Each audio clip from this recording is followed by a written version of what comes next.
Praise the lord, హల్లెలూయా. అందరూ బాగున్నారా? తిట్టుకుంటున్నారా?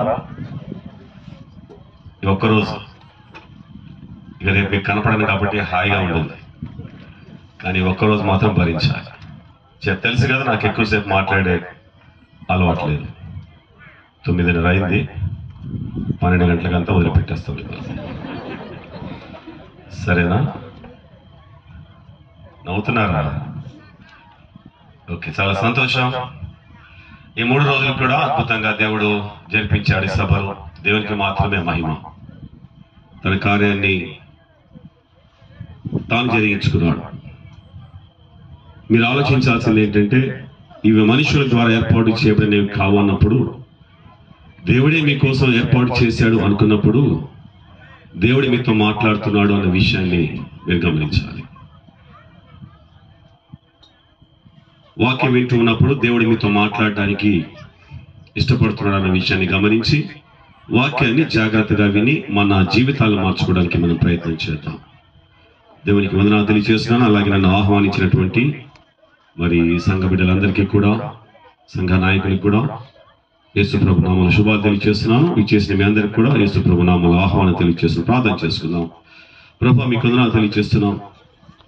మీరు ఏర్పాటు చేసుకున్నటువంటి సభలు ఇవి, కానీ నిలబడిన వాడు నిష్ప్రయోజకుడు. ప్రభు, నేను మాట్లాడితే మీ చిత్తం నెరవేర్చబడదు, మీరే మాట్లాడాలి. మీరు ఇచ్చిన వాగ్దానాన్ని జ్ఞాపకం చేసుకుంటున్నాను. పరిశుద్ధాత్మతో అభిషేకించండి, నన్ను కాల్చి బూడిదలు చేయండి. మీరు మాత్రమే మహిమ పొందండి. కొందరి జీవితాలు మార్చండి ప్రభు. ఈ సమయాన్ని మీ చేతులకు అప్పగిస్తూ, మీ ఆధిపత్యానికి, మీ నడిపింపుగా అప్పగించుకుంటూ యేసు నామమున ప్రార్థించి విడుకుంటున్నాము తండ్రి, ఆమేన్. హెబ్రీయులకు రాసిన పత్రిక 9వ అధ్యాయం. గత 3 రోజులుగా మనం ధ్యానం చేస్తున్నటువంటి వాక్య భాగం హెబ్రీయులకు రాసిన పత్రిక 9వ అధ్యాయం 27వ వచనం. ఎవరైనా తీసిన వారు చదవచ్చు. మనుషులొక్కసారి మృతి పొందవలనని నియమింపబడెను, ఆ తరువాత తీర్పు జరుగును. చాలండి. మనుషులొక్కసారి మృతి చెందవలనని నియమించబడెను, ఆ తరువాత తీర్పు జరుగును. ఇక తలలు పైకి ఎత్తేస్తారా? బైబిల్ చదవటం అయిపోగానే ముఖం నచ్చినా నచ్చకపోయినా స్పీకర్ ముఖం చూడాలి. వాక్యం చదవమన్నప్పుడు తలలు దించటం ఎంత అవసరమో, చదవటం అయిపోయిన తర్వాత మా ముఖాలు చూడడం చాలా అవసరం. ఇక రేపు చూద్దామని నేను కనపడాలి. చదివిన వాక్య భాగంలో 2 ప్రధానమైనటువంటి అంశాలు ఉన్నాయని అనుకున్నాం. ఏమంటే అంశాలు అవి? మొదటిది మరణము, రెండవది తీర్పు. ఈ 2 కూడా ఎవరు తప్పించుకోలేరు. మరణం తప్పించుకోలేమని మనకు తెలుసు, కానీ తీర్పును తప్పించుకోగలమా లేమా అన్న విషయం చాలా మందికి తెలియదు. ఇక్కడ కూర్చున్న మనం అందరం కూడా, వాక్యం వింటున్న మనం అందరం కూడా ఒక రోజున తీర్పులో నిలబడి తీరుతాం. అది విశ్వాసుల తీర్పు అయినా సరే, పాపుల తీర్పు అయినా సరే, ఈ తీర్పులో నిలబడాల్సిందే. కాకపోతే మనకి సమయాభావాన్ని బట్టి మరణాన్ని గురించి మాత్రమే మనం ధ్యానం చేస్తూ వచ్చాం. మరణానికి కొన్ని లక్షణాలు ఉన్నాయి. మొట్టమొదటి లక్షణం ఏంటండి మరణంకి? మరణము బలమైనది. ఎటువంటి బలాఢ్యుడైనా సరే మరణం వచ్చినప్పుడు తలదించాల్సిందే. మరణాన్ని తలదన్నేటటువంటి వాడు యేసుక్రీస్తు ప్రభు తప్ప ఈ లోకంలో ఇంతవరకు జన్మించలేదు. ఆయన మరణాన్నే చంపేసి వెళ్ళిపోయాడు. ఆయన మరణం ఎంత బలమైనదంటే, ఇక్కడ కూర్చున్నటువంటి మనం అందరం కూడా ఒకరోజు ఆ మరణం యొక్క కబంధ హస్తాల్లోకి వెళ్ళిపోతాం. అది మరణం బలమైనది. భయం గొలిపేటటువంటి వాస్తవం ఏంటంటే, అది రెండవది, మరణం మనం కూర్చున్న దగ్గరికి రాదు, మనమే మరణాన్ని దగ్గరికి వెళ్తాం.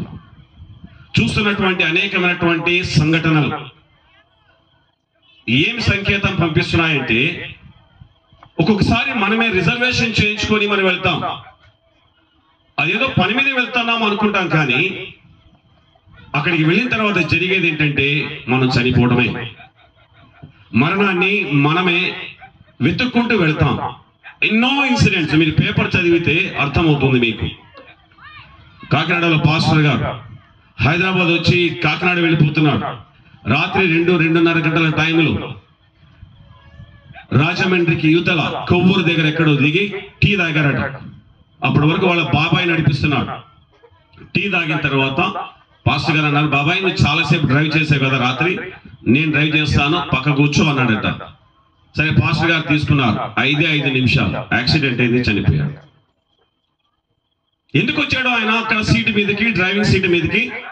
ఆయన రావాలి అంతే, అది అపాయింట్మెంట్. అది పలానా స్థలంలో పలానా టైంకి అతను మరణించాలని దేవుడు నియమించాడు. కాబట్టి తీరిక టీ తాగి కుర్చీలో కూర్చున్నాడు, 5 నిమిషాల్లో ఆన్ ద స్పాట్ చనిపోయాడు.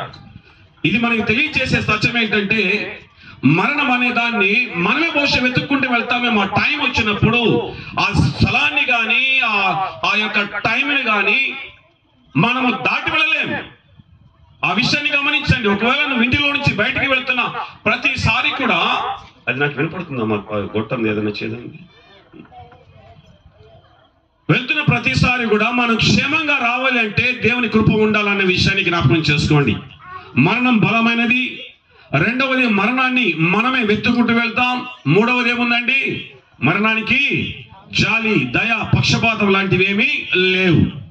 మన పరిస్థితిని చూసి పోస్ట్ పోన్ చేసుకునేది కాదు, వాయిదా వేసేది కాదు, మళ్ళీ వద్దాంలే వీళ్ళ పరిస్థితులు బాగాలేవు కదా అని ఆలోచించేది కాదు. అప్పుడే పుట్టిన బిడ్డను తల్లికి దూరం చేయగలదు, అప్పుడే జన్మనిచ్చిన తల్లిని బిడ్డకు దూరం చేయగలదు, కాళ్ళ పారాని ఆరగమనిపై విధవరాల్ని చేయగలదు. దానికి జాలి, దయ అనేటటువంటిది దాని డిక్షనరీలో లేనే లేవు. నాలుగవది, మరణం అనేది ఏది కూడా మరణాన్ని ఆపలేదు. మనిషి దగ్గర ఉన్న డబ్బు కానీ, జ్ఞానము కానీ, శక్తి కానీ, బలం కానీ ఏది కూడా మరణాన్ని ఆపలేదని కరోనా ద్వారా మనకి తెలిసిపోయింది. కోటీశ్వరులు కోట్ల రూపాయలు బ్యాంకులో మూలుగుతున్నా సరే, ఆక్సిజన్ దొరక్క, సిలిండర్ దొరక్క, హాస్పిటల్లో బెడ్ దొరక్క డబ్బున్న వారు కూడా చనిపోయారు. దాని అర్థం ఏంటో తెలుసా? ఏది మన మరణాన్ని ఆపలేదు. ఐదవది, మరణము హెచ్చరికలతో వస్తుంది, హెచ్చరిస్తుంది. ఇతరుల మరణం ద్వారా, అనారోగ్యాల ద్వారా, ప్రమాదాల ద్వారా అనేక రీతులుగా దేవుడు సంకేతాన్ని పంపిస్తుంటాడు మానవాళికి. ఏమన్నా తెలుసా? ఒక రోజున నువ్వు కూడా చచ్చిపోతావు, జాగ్రత్త. ఈ రోజు ఎవరిదో సమాధి కార్యక్రమానికి నువ్వు వెళ్ళావు కదా, ఒక రోజున ఆ సమాధి కార్యక్రమం నీదే అవుతుంది, జాగ్రత్త. ఒక రోజు నువ్వు చచ్చిపోతావు. అది ఒక హెచ్చరిక. మరణం అనేది హెచ్చరికలతో వస్తుంది. చివరిగా మరణం యొక్క లక్షణం ఏంటండి? సడన్ గా వస్తుంది, చెప్పదిగా. హెచ్చరికలు మాత్రమే ఇస్తుంది తప్ప తలుపు కొట్టి రేపు వస్తున్నానని చెప్పదు. అన్ని బాగున్నాయి, ఆరోగ్యం బాగుంది, ఐశ్వర్యం బాగుంది, ఇక ఏమీ మనకి చిక్కు లేదు, చింత లేదు అనుకున్న టైంలో మరణం వచ్చేటటువంటి ప్రమాదం ఉంది. ఈ లక్షణాలన్నీ కూడా మనకి తెలియచేసేటటువంటి సత్యం ఏమిటంటే, మరణాన్ని మనం తప్పించుకోలేం. మనకు మిగిలిన ఉన్నటువంటి ఆప్షన్ ఏమిటంటే, మరణం వచ్చినప్పుడు మన తల వంచడమే. మనం చేయగలిగేది ఏమీ లేదు. మరణం వచ్చినప్పుడు మనం తల వంచుకోవడం తప్పించి మనం చేయగలిగేటటువంటిది ఏది లేదు. ఆ మరణాన్ని ఎదుర్కొనేటటువంటి విధానాలు ఎన్నున్నాయండి బైబిల్లో? ఎన్నున్నాయి? నిన్న మొన్న వచ్చిన చెప్పాలి. ఎన్ని రకాలుగా మనిషి మరణాన్ని ఎదుర్కొంటాడు? 2 రకాలుగా. నోరు తెరవండి, పర్వాలేదు. మరణాన్ని మనిషిని ఎదుర్కొనేటటువంటి విధానాలు 2 ఉన్నాయి. మొదటిది ఎలా ఎదుర్కొంటాడని మనిషి? పాపములోనే ఉండి మరణాన్ని ఎదుర్కొంటాడట. యోహాను 8:21-24 వచనాల్లో మనం చూస్తాం. మనిషి పాపములో జీవిస్తూ మరణాన్ని ఎదుర్కొంటాడు. ఇది మొదటి బ్యాచ్. రెండవ బ్యాచ్ ఎలా ఎదుర్కొంటాడట? ప్రభువులో ఉండి ఎదుర్కొంటాడు. ప్రభువు నందు మృతి నందు మృతులు ధన్యులు. అంటే ప్రభువులో చచ్చిపోతాడు వాడు, ఒకడేమో పాపంలో చచ్చిపోతాడు. సో మరణాన్ని ఎదుర్కొనేటటువంటి మార్గాలు 2 ఉన్నాయి. ఇక్కడ కూర్చున్నటువంటి మన అందరూ కూడా ఈ 2 మార్గాల్లో ఒక మార్గంలో చచ్చిపోతాం. నువ్వు పాపంలో జీవిస్తున్నా చచ్చిపోవాలి, లేదా ప్రభువుని నమ్ముకొని నా వైపు వచ్చేవాళ్ళు వస్తుంటారు, పోయేవాళ్ళు పోతుంటారు.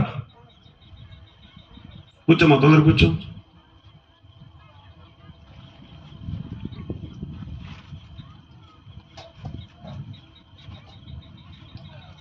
రెండు మార్గాలు ఉన్నాయి. పాపంలో జీవిస్తున్నా చచ్చిపోతావు నీవు, లేకపోతే ప్రభువులో ఉండి అయినా సరే నువ్వు మరణాన్ని ఎదుర్కొంటావు. ఈ 2 మార్గాలు చచ్చిపోవాలి మనం. ఏ మార్గంలో చచ్చిపోతే ఎక్కడికి వెళ్తామో నిన్న చాలా స్పష్టంగా మనం తెలుసుకున్నాం. మరణం తర్వాతి జీవితాల గురించి కూడా మనం మాట్లాడుకున్నాం. మరణం అనేది జీవితానికి అంతమని మనం అనుకుంటూ ఉన్నాం చాలా సార్లు. ఇక మరణం తర్వాత మనకి జీవితం లేదు అని అనుకున్నాం. కానీ నిన్న దేవుడు మనకి బయలుపరిచినటువంటి విషయం ఏమిటంటే, మరణం తర్వాత మనం బ్రతికి ఉంటామా? బ్రతికి ఉండమా? డెఫినెట్ గా బ్రతికే ఉంటాం. ఆత్మరూపిగా మనము బ్రతికే ఉంటాం. రెండు ప్రాంతాల్లో ఇక్కడ కూర్చున్న వాక్యం వింటున్నటువంటి ప్రియులారా, నీవు మరణించిన తరువాత కూడా బ్రతికే ఉంటావు. రెండు ప్రాంతాలు నన్ను బ్రతకడానికి. నెంబర్ 1 పాతాళము, నెంబర్ 2 పరదేశు. అబ్రహాము రోముకి ఇప్పుడు చర్చ్ ఏజ్ లో, సంఘ కాలంలో అయితే యేసు ప్రభు పునరుద్ధానుడైన తర్వాత అబ్రహాము రోము మనకు కనపడదు. ఇక్కడ కూర్చున్నటువంటి నీవు మరణిస్తే, పాపములో గాని చచ్చిపోతే పాతాళానికి వెళ్తాం. ప్రభువులో ఉండి చనిపోతే, దేవుని నమ్ముకొని చనిపోతే, మంచి విశ్వాసిగా వాక్యానుసారమైనటువంటి జీవితాన్ని జీవించి చనిపోతే ఎక్కడికి వెళ్తాం? పరదేశుకి వెళ్తాం. అంతేకాకుండా పాతాళములో ఏమున్నాయో కూడా చూశాం. అప్పుడు అతడు పాతాళములో బాధపడుచు, ఏమున్నాయండి పాతాళములో? అగ్ని జ్వాలలు. ప్రియులారా, ఇంకా పాపాన్ని విడిచిపెట్టుకోవడం లేదా నీవు? త్రాగుబోతులు గాని, తిరుగుబోతులు గాని, వ్యభిచారులు గాని, అక్రమ సంబంధాలు పెట్టుకున్న వారు గాని, పెళ్లికి ముందే సెక్స్ లో పాల్గొనేటటువంటి యువత జాగ్రత్త. మరణం అనేది ఎప్పుడైనా నీ గుండె నిన్ను తలుపు తట్టవచ్చు. అది హెచ్చరిక చేస్తుంది, కానీ నీకు టైం మాత్రం చెప్పకుండా వస్తుంది. నువ్వు ఇంకా పాపంలోనే జీవిస్తూ ఉంటే, ఇంకా టీవీలకి సినిమాలకి బానిసలైపోతే, ఇంకా నువ్వు సిగరెట్లకి బీడీలకి డ్రగ్స్ కి నువ్వు బానిసైపోయి జీవిస్తూ అదే స్టేజ్ లో ఒకవేళ మరణిస్తే, నీవు మరణించిన మరుక్షణమే నీవు వెళ్ళే ప్రాంతం ఏంటో తెలుసా? భయంకరమైనటువంటి అగ్ని జ్వాలలతో నిండినటువంటి పాతాళం అనే ప్రాంతానికి వెళ్తావు. తెలుసా నీకు ఆ సంగతి? ఎందుకు నేటి క్రైస్తవ్యము బరితెగించింది? పాపం చేయడానికి ఎందుకు భయపడట్లేదు? సీరియల్ చూడడానికి, సినిమాలు చూడడానికి, అబద్ధాలు ఆడడానికి, మోసాలు చేయడానికి, వ్యభిచారం చేయడానికి, అక్రమ సంబంధాలు పెట్టుకోవడానికి, భూతు బొమ్మలు చూడడానికి, బలి తెగించి పెళ్లికి ముందే సెక్స్ చేయడానికి మీకెందుకు భయం లేదు? క్షణములో నీవెక్కడ చనిపోయావో అక్కడ నీ శరీరం ఉంటుంది. నీ ఆత్మ ఏమవుతుందో తెలుసా? కేకలు వేయడానికి అగ్ని జ్వాలలకు వెళ్ళిపోతుంది. జాగ్రత్త. ఈ రాత్రి అనాలోచితంగా ఈ స్థలం నుంచి వెళ్ళిపోకు. నిర్లక్ష్యంగా ఈ స్థలం నుంచి వెళ్ళిపోకు. తరువాత అవకాశం లేదు నీకు.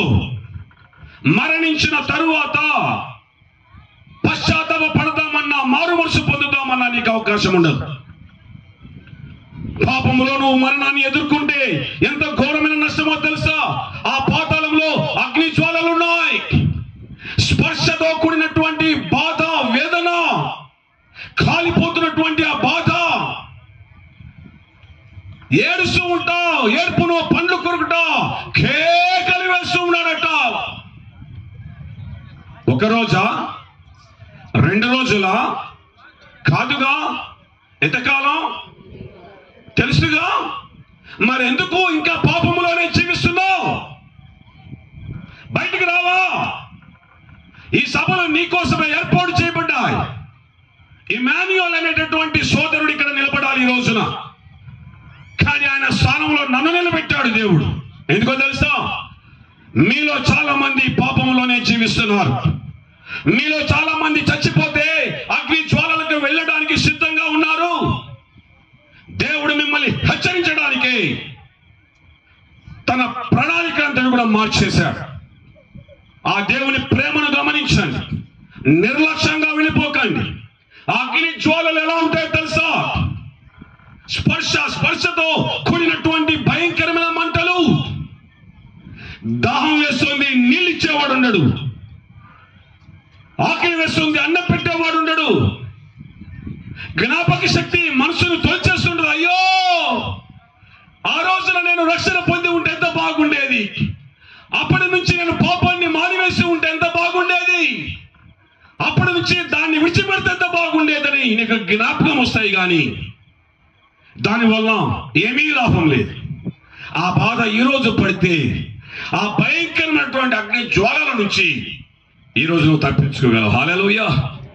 ఆ నిర్ణయం తీసుకొని నువ్వు వెళ్ళగలగాలి. ఇంకా పాపములోనే జీవించి పాపములో ఉన్నప్పుడే మరణం నీ మీదకి వస్తే క్షణం క్షణం క్షణం నీ బాడీ ఇంకా హాస్పిటల్లోనే ఉంటుంది. డాక్టర్ గారు ఇంకా మీ ఇంటి వారికి సమాచారం తెలియచేయరు. నువ్వు వెళ్ళిపోయి ఉంటావు కేకలు వేయడానికి. క్షణికమైనటువంటి ఆనందం కోసం, క్షణికమైనటువంటి తృప్తి కోసం యుగ యుగాల నరక శిక్షణ కోరుకుంటున్నావు అన్న సంగతి నువ్వు జ్ఞాపకం చేసుకో. అదే ప్రభువులో ఉండి మరణిస్తే ఎక్కడికి వెళ్తామండి? ఎక్కడికి వెళ్తాం? ప్రభువులో ఉండి మరణిస్తే. పాతాళం ఎక్కడుందో కూడా మనం తెలుసుకున్నాం. ఎక్కడుందండి పాతాళం? భూమి కింద ఉన్నటువంటి స్థలంలో దేవుడు దాన్ని సిద్ధం చేసి పెట్టాడు. భూమి కింద పాతాళం ఉంది. ఒకవేళ నీ బ్రతుకుని ఈరోజు మార్చుకుంటానంటే, నీ టీవీలు బద్దలు కొడతానంటే, నువ్వు ఉంచుకున్న దాన్ని ఈరోజు వదిలేస్తానంటే, నువ్వు ఉంచుకున్న వాడిని ఈరోజు వదిలేస్తానంటే, నువ్వు ఎవరితో అక్రమ సంబంధాలు కలిగి ఉన్నావో వారిని వదిలేస్తానంటే, నీ చెడు సాహసాలు వదిలేసి నీ జీవితాన్ని మార్చుకుంటే, పోర్నోగ్రఫీని నువ్వు విడిచిపెడితే, భూత బొమ్మలు విడిచిపెడితే, నీవు ప్రభువులో ఉండి మరణిస్తే ఈరోజు నీ అడ్రస్ మారబోతుంది. Praise the lord. ఆ ఆహ్వానాన్ని దేవుడి రాత్రిస్తున్నాడు మీకు. అంతేగాని మీరు పాపములోనే జీవిస్తూ ఉంటే మాత్రము మీకు పరదేశం అనేది దొరకదు. పరదేశం రావాలి అంటే, పరదేశం వెళ్ళాలి అంటే మనం ఎలా చనిపోవాలండి? ఎలా ఉండి చనిపోవాలి? ప్రభువులో ఉండి చనిపోవాలి. ప్రభువులో ఉండి చనిపోవడం అంటే ఏమిటి? ప్రభువులో ఉండి చనిపోవడం అంటే మనం ఏమనుకుంటాము అంటే, ప్రభువులో ఉండి చనిపోవడం అంటే ఏది కాదో మనం తెలుసుకోవాలి. ప్రభువులో ఉండి చనిపోవడం అంటే దేవుని మందిరానికి ఆదివారము క్రమము తప్పకుండా వచ్చి మరణించడం కాదు. ప్రభువులో ఉండి మరణించడం అంటే ఆదివారం క్రమం తప్పకుండా దేవుని మందిరానికి వచ్చి కానుకలు వేయడం కాదు, పాటలు పాడడం కాదు, దేవుని మందిరంలో సేవ చేయడం కాదు, పరిచర్య చేయడం కాదు. ఇవన్నీ అవసరమే కానీ ప్రభువులో ఉండటం అంటే గుడిలో ఉండటం కాదు, భుజాన బైబిల్ ఉండటం కాదు, సంఖలో బైబిల్ ఉండటం కాదు. ఇది నిన్ను పరలోకానికి పరదేశికి చేర్చలేదు. ప్రభువులో ఉండుట అనగా ఏమి అంటే, ఒకే ఒక మాటలో చెప్పాలి అంటే రక్షణ యొక్క అనుభవానికి రావడమే ప్రభువులో ఉండటం. You have to come to the experience of salvation. రక్షణ యొక్క అనుభవానికి రావటం. దురదృష్టవశాత్తు మన ఆంధ్రాలో రక్షణ అనగానే బాప్తిస్మము అని టైటిల్ పెట్టేశారు. బాప్తిజం తీసుకోగానే నేను రక్షణ తీసుకున్నానని అనుకుంటున్నా. దాని గురించి 3 రోజులు విస్తృతంగా మాట్లాడుతూ వస్తున్నా. బాప్తిస్మము అనేది రక్షణ కాదు. ఆ విషయాన్ని మనం పదే దేవుడు మనతో మాట్లాడుతూ వస్తున్నాడు. బాప్తిస్మం అనేది రక్షణ ప్రణాళికలో ఒక మెట్టు మాత్రమే. మరి రక్షణ అంటే ఏమిటి? ప్రభువులో ఉండి మరణించడం అంటే రక్షణలో ఉండి మరణించడం కదా. మరి రక్షణ అంటే ఏమిటి? అపోస్తలుడైనటువంటి పేతురు గారు చక్కగా వివరించారు. నిన్న మొన్న కూడా మనం చూసాం. దాన్ని ఏమని వర్ణించాడండి? రక్షణ అంటే క్రైస్తవుడిలో జరగాల్సినటువంటి మొట్టమొదటి ప్రక్రియ ఏమిటండి? మారు మనస్సు. రెండవది ఏం జరగాలి? పాప క్షమాపణ. మూడవది ఏం జరగాలి? బాప్తిస్మము. నాలుగవది ఏం జరగాలి? వేరే అయినటువంటి జీవితం. అప్పుడు రక్షణ ప్రాసెస్ కంప్లీట్ అవుతుంది. మీరు లోకానికి వేరే రక్షణ పొందుడి అని ముగిస్తాడు పేతురు గారు అక్కడ. అంటే రక్షణ యొక్క అనుభవానికి రావడం అంటే గేదెలు మునిగినట్టు నీటిలో మునిగితే వర్కౌట్ కాదు. మునగడానికి ముందు 2 ప్రక్రియలు జరగాలి. ఏమిటి? నెంబర్ 1 ఏమిటి? మారు మనసు. బాప్తిస్మము సంఖ్య ఎంత? బాప్తిస్మం ఎన్నో మెట్టు? విచారకరం ఏంటంటే లాంగ్ జంప్ చేసేస్తున్నామా. ఈ రెండింటిని తొంగలో నొక్కేసి బాప్తిజం తీసుకున్న పని అయిపోయింది అనుకుంటున్నాం. నీవు వెళ్ళేది నరకానికే. బాప్తిజం తీసుకున్న వారు చాలా మంది నరకానికి వెళ్ళబోతూ ఉన్నారు. ఎందుకు అంటే మారు మనసు లేదు వాడికి, పాప క్షమాపణ లేదు వాడికి. మునిగి లేవటమే కదా, చాలా సులువైన పనే కదా అనుకొని మునిగి లేచొచ్చారు. అందుకని వాళ్ళందరూ కూడా నరకానికి పోబోతున్నారు. రక్షణ అనుభవానికి రావడం అంటే మారు మనసు పొందాలి. ప్రియులారా, ఎంతమంది బాప్తిసాలు తీసుకున్నారు అంటే బహుశా మీరు చాలా మంది చేతులు లేపవచ్చు. ఒక 90% మీరందరూ కూడా చేతులు పైకి లేపవచ్చు. కానీ దానికంటే ముందు జరగాల్సిన ప్రక్రియ ఏమిటి? మారు మనసు అంటే ఏమిటో మనం చెప్పుకున్నాం. ఏమిటంటే మారు మనసు అంటే మరో మనసు రావాలి. అసలు మనసు చచ్చిపోవాలి. మన అసలు మనసు దేన్ని ప్రేమిస్తుంది? దేవుణ్ణి ప్రేమిస్తుందా? మంచిని ప్రేమిస్తుందా? దేన్ని ప్రేమిస్తుంది? మన మనసు చెడునే ప్రేమిస్తుంది, పాపాన్ని ప్రేమిస్తుంది, వ్యభిచారాన్ని ప్రేమిస్తుంది, త్రాగుని ప్రేమిస్తుంది, కార్తీక దీపాలను ప్రేమిస్తుంది, ఇలాంటి దిక్కుమాల సీరియల్ని ప్రేమిస్తుంది, సినిమాలను ప్రేమిస్తుంది. అది అసలు మనసు. మారు మనసు నీలో కలిగింది అంటే ఏం జరుగుతుందో తెలుసా? ఆ మనసు చచ్చిపోవాలి. సినిమా చూడాలనే మనసు చచ్చిపోవాలి. వ్యభిచారం చేయాలనే మనసు చచ్చిపోవాలి. త్రాగాలి అనే మనసు చచ్చిపోవాలి. సీరియల్ చూడాలనే మనసు చచ్చిపోవాలి. ఏంటక్క దాంతో మాట్లాడలేదు? చిచి, దాని మీద మనసు విరిగిపోయింది. నాకు మనసు విరిగిపోతే మాట్లాడతావా? కానీ నువ్వు సీరియల్ చూస్తున్నావు అంటే ఏంటో తెలుసా? నీ మనసు విరగలేదు. నీ మనసు విరగలేదు అంటే దాని అర్థం ఏంటో తెలుసా? నీకేమీ లేదని అర్థం. నీకేమీ లేదని అర్థం. అదనమాట. నేను ఎందుకు పదే పదే గేదెలు మునిగినట్టు మునిగేశారంటున్నాను తెలుసా? గేదెకి మారు మనసు ఉంటుందా? నీకు లేదు. ఇక దానికి దీనికి తేడా మీరే చెప్పాలి. బాప్తిస్మం అవసరమే. బాప్తిస్మం ఒక ఆజ్ఞ. కానీ దానికంటే ప్రధానమైనది మనసులు మార్చుకోండి. ముందు బాప్తిసాలు తీసుకున్న తర్వాత ఎందుకు పాపములో కొనసాగుతున్నారో తెలుసా? మీరు ఆ పాపాల మీద మీ మనసులు చచ్చిపోలేదు. మీ మనసులు ఇంకా చచ్చిపోలేదు కాబట్టి బాప్తిజం తీసుకున్న తర్వాత కూడా బరి తెగించి వేచ్చలవిడిగా పాపం చేసేస్తున్నారు. కారణం ఏంటో తెలుసా? మీ మనసు ఆ పాపం మీద చచ్చిపోలేదు. అంటే మీ బతుకులకి మారు మనసే లేదు. కానీ మునిగారు, లేచారు. మీరు పూర్తిగా మునిగిపోయారన్న సంగతి తెలుసుకోండి. ఎక్కడ తేలుతారో తెలుసా? పాతాళంలో తేలబోతున్నారు మీరందరూ కూడా. ప్రియమైన వారులారా, దయచేసి దేవుడు ఈరోజు మీతో మాట్లాడుతున్నాడు, ప్రతిమాలుతున్నాడు. ఈ రోజైనా సరే మీ బ్రతుకుల్ని మార్చుకోకపోతే, ఈ రోజైనా సరే మీ మనస్సులను మార్చుకోకపోతే, ఈ రోజైనా సరే మీ మనస్సులను పాపం మీద నుంచి చంపేసుకోకపోతే, రేపు దేవుడు నీతో మాట్లాడవచ్చు, మాట్లాడకపోవచ్చు. ఎందుకో తెలుసా? వాక్యం ఏముంటుందో తెలుసా? నా ఆత్మ నరునితో ఎల్లప్పుడూ వాదించదు.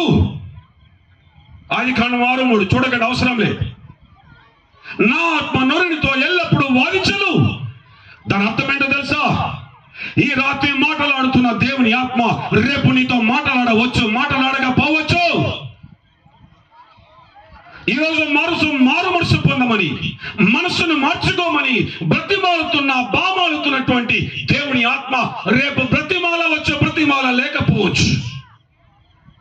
అందుకే అంటాడు, నేడే రక్షణ దినం, ఇదే అనుకూలమైన సమయం.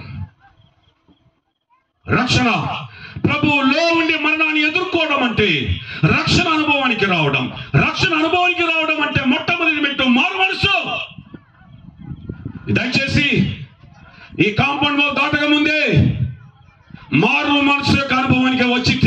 వెంటనే మీరు పరదేశకు వెళ్ళాలి అనుకున్నట్లయితే, పర్వాలేదు సార్, పెద్ద పెద్ద ఎండలే మేము తట్టుకున్నాం, నరకం మాకు లెక్క అని అనుకున్న వాళ్ళు మీరేం చేయాల్సిన పని లేదు. ఎలా వచ్చారో అలా వెళ్ళిపోండి భోజనాలు చేసి. తర్వాత దేవుడు పెడతాడు మీకు భోజనం. నువ్వు చచ్చినాక దానికి రెడీ అయిపో. ఎంతకాలం అండి ఇంకా పాపంలో జీవించేది? క్రైస్తవులమని పేరు పెట్టుకుని ఇంకెంతకాలం జీవిద్దాం? మిమ్మల్ని బట్టే కదా అన్ని జనుల మధ్య నానామం దూషించబడుతోంది. సిగ్గు తెస్తున్నారు దేవునికి క్రైస్తవులు రాడు. జాగ్రత్త, దేవుడు ఎవరిని విడిచిపెట్టడు. మొట్టమొదటి అనుభవం మారు మనసు. ఒకవేళ ఇప్పటి వరకు నీ మనసు మారకపోతే ఈ రాత్రి అయినా సరే దేవుడు ఆహ్వానిస్తున్నాడు. హల్లెలూయా. నీ మనసు మార్చుకుంటే నువ్వు చనిపోతే హ్యాపీగా ఆ పరదేశం అనేటటువంటి ప్రాంతానికి వెళ్ళిపోతావు. దేవుడు ఉండేటటువంటి ప్రాంతానికి వెళ్ళిపోతావు. బగ బగ బగ మండేటటువంటి ఆ మంటల నుంచి తప్పించుకుంటావు. నువ్వు మనసును మార్చుకున్న తర్వాత నువ్వు చేయాల్సినటువంటి రెండో పని ఏమిటంటే అది పాప క్షమాపణ. నువ్వు తప్పు చేసావు ఇప్పటి వరకు.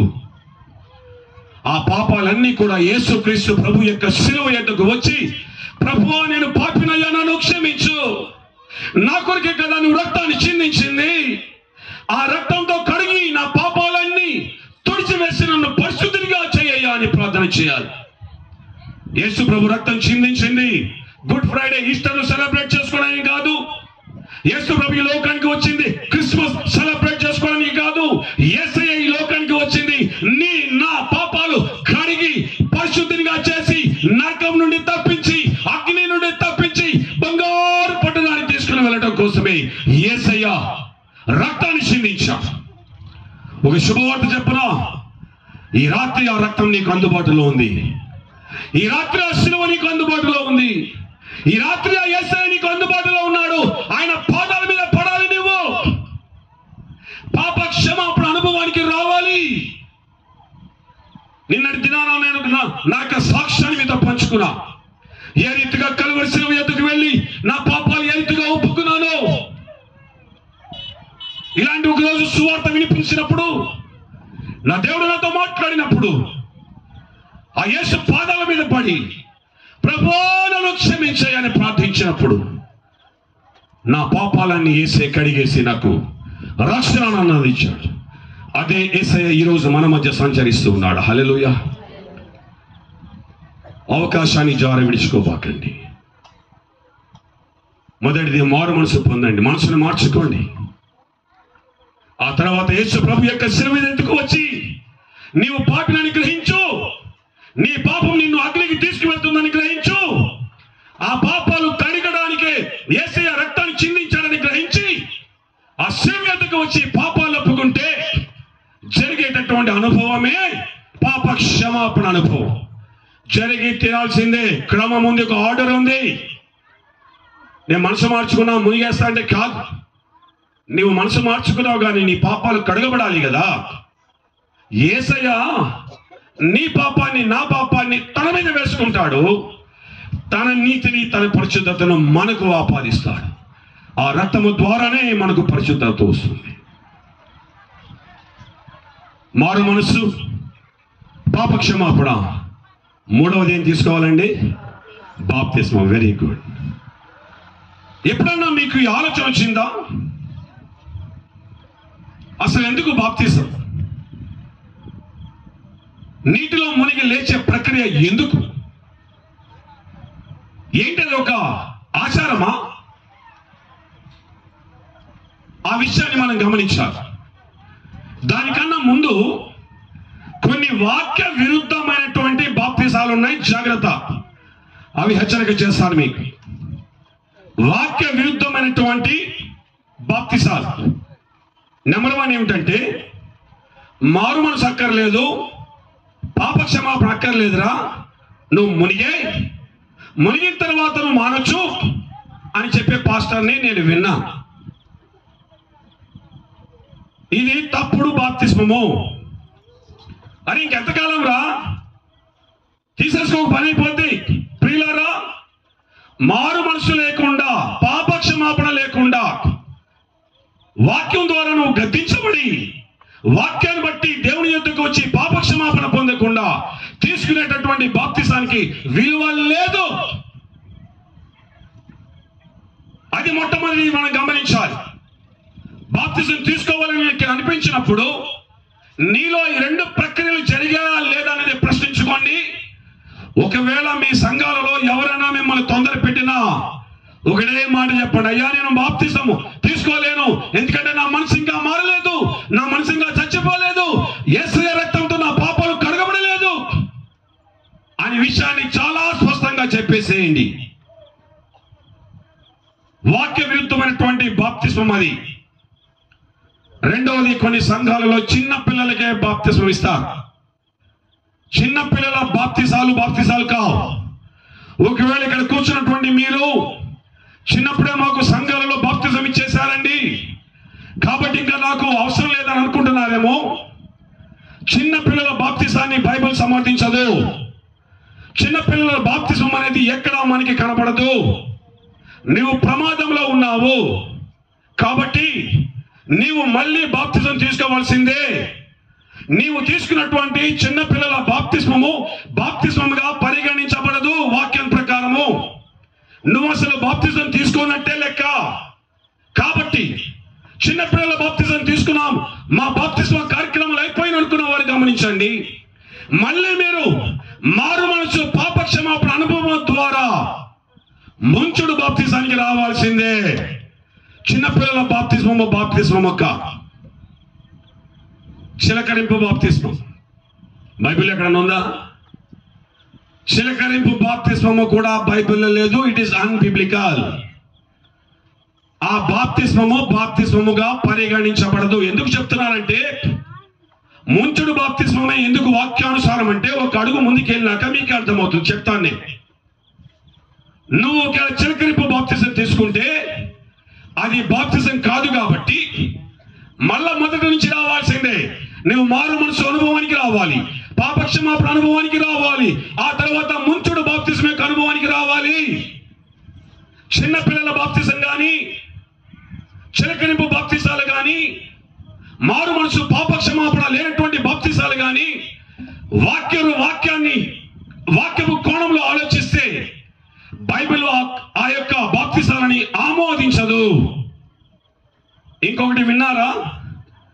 జెండా కింద బాప్తిస్మం. ఎప్పుడైనా విన్నారా?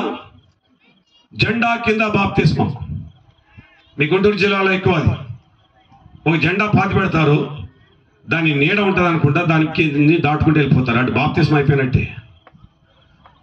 జెండా కింద బాప్తిస్మము కాదు. ఏ జెండా మనకి ఎవరితో రక్తాన్ని చిందించలేదు, అర్థం లేదు దానికి. వాక్యానుసారమైనటువంటి బలం లేదు దానికి, అసలు అర్థమే లేదు దానికి. ఒకవేళ జెండా కింద బాప్తిసాలు ఎవరైనా తీసుకున్నారా? మీ జెండా ఊడబెక్కేయండి ఈరోజు. దేవుడు మీ జెండా పీకక ముందే మీరే పీకేసుకుంటే మీకు ఆశీర్వాదం. జెండా కింద బాప్తిజం కాదు. నీవు కూడా మారు మనసు అనుభవానికి రావాల్సిందే, పాపక్షమాపణ అనుభవానికి రావాల్సిందే, ముంచుడు బాప్తిజం తీసుకోవాల్సిందే. 4 అయిపోయినాయా? చివరిది చాలా ఫన్నీగా ఉంటుంది, పెళ్లి బాప్తిజాలు. వీడి పెళ్లికి సాగుకు తప్పించి మళ్ళా రాడాడు.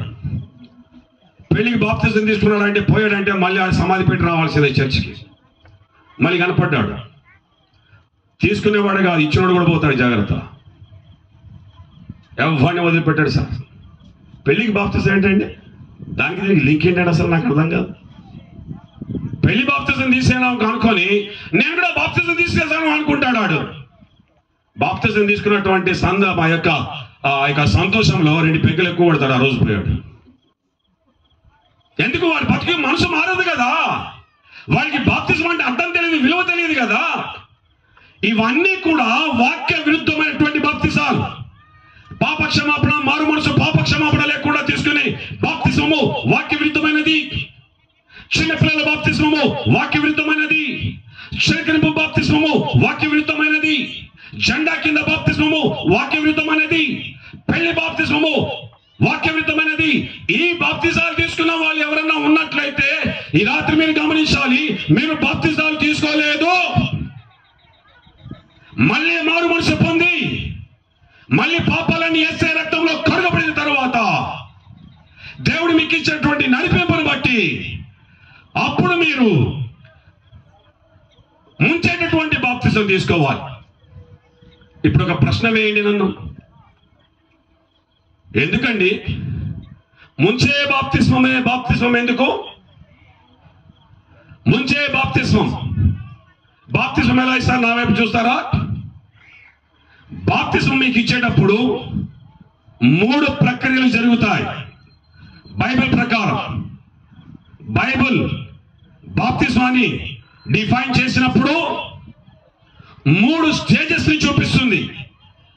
ఈ ప్రయాస ఎందుకంటే ఈ రకమైన బాప్తిజం తీసుకున్నవాడే ప్రభువులో మరణించేవాడు. ఈ రకమైన బాప్తిజం తీసుకున్నవాడే పరదేశికి వెళ్ళేవాడు. 3 స్టేజెస్ ఉంటాయి. నెంబర్ 1, నీటిలోకి దేవుడు నిన్ను నీ పేరు పిలిచినప్పుడు ఏం చేస్తావంటే ఆ నీటి మధ్యలోకి వెళ్ళి నువ్వు నిలబడతావు. బాప్టిజం టబ్లో అయ్యగారు కొన్ని ప్రశ్నలు వేస్తారు. వేసిన తర్వాత నువ్వు జవాబిస్తావు. ఇలా కూర్చోపెట్టరు, ఏం చేస్తారు? పండబెడతారు. అది రూల్. అది కొన్ని పరిస్థితులలో, కుదరని పరిస్థితులలో ఇవ్వడం తప్పేం కాదు. కానీ బాప్తిస్మం ఇవ్వాల్సినటువంటి విధానం ఇలా ముంచడం కాదు, బైబిల్ ఒప్పుకోదు. ఇలా పండబెట్టాలి. తల కింద చేయి పెట్టి పండబెడితే ఇంకొక అసిస్టెంట్ ఉంటారు కాబట్టి కంట్రోల్ ఉంటుంది బాడీ. పోస్టర్ నెంబర్ 1 ఏంటంటే నిలబెట్టబడ్డావు నీవు. రెండోది ఏం చేయబడ్డావు? నెలలో పరుండ చేయబడ్డావు నీవు. అయ్యగారు అందరూ వదిలేస్తారా? తీస్తారా బయటికి? మిమ్మల్ని తీస్తారుగా. అది 3వ స్టేజ్. అది గమనించారా ఎప్పుడైనా? ఏంటి తతంగం అంటే ఏంటి అసలు?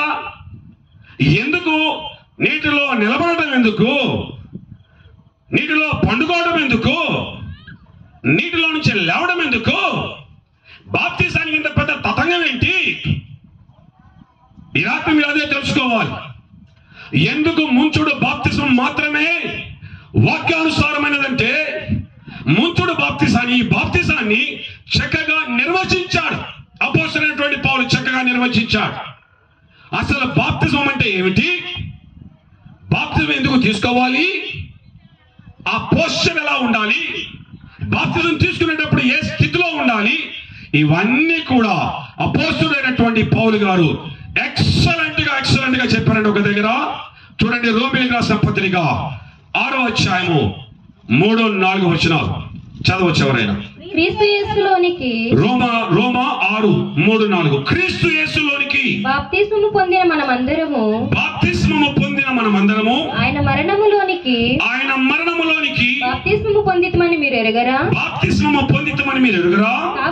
కాబట్టి తండ్రి మహిమ వలన క్రీస్తు మృతులలో నుండి ఎలాగు లేపబడెనో అలాగే మనమును నూతన జీవము పొందిన వారమై నడుచుకున్నట్లు మనము బాప్తిస్మము వలన మరణములో పాలు పొందుటకై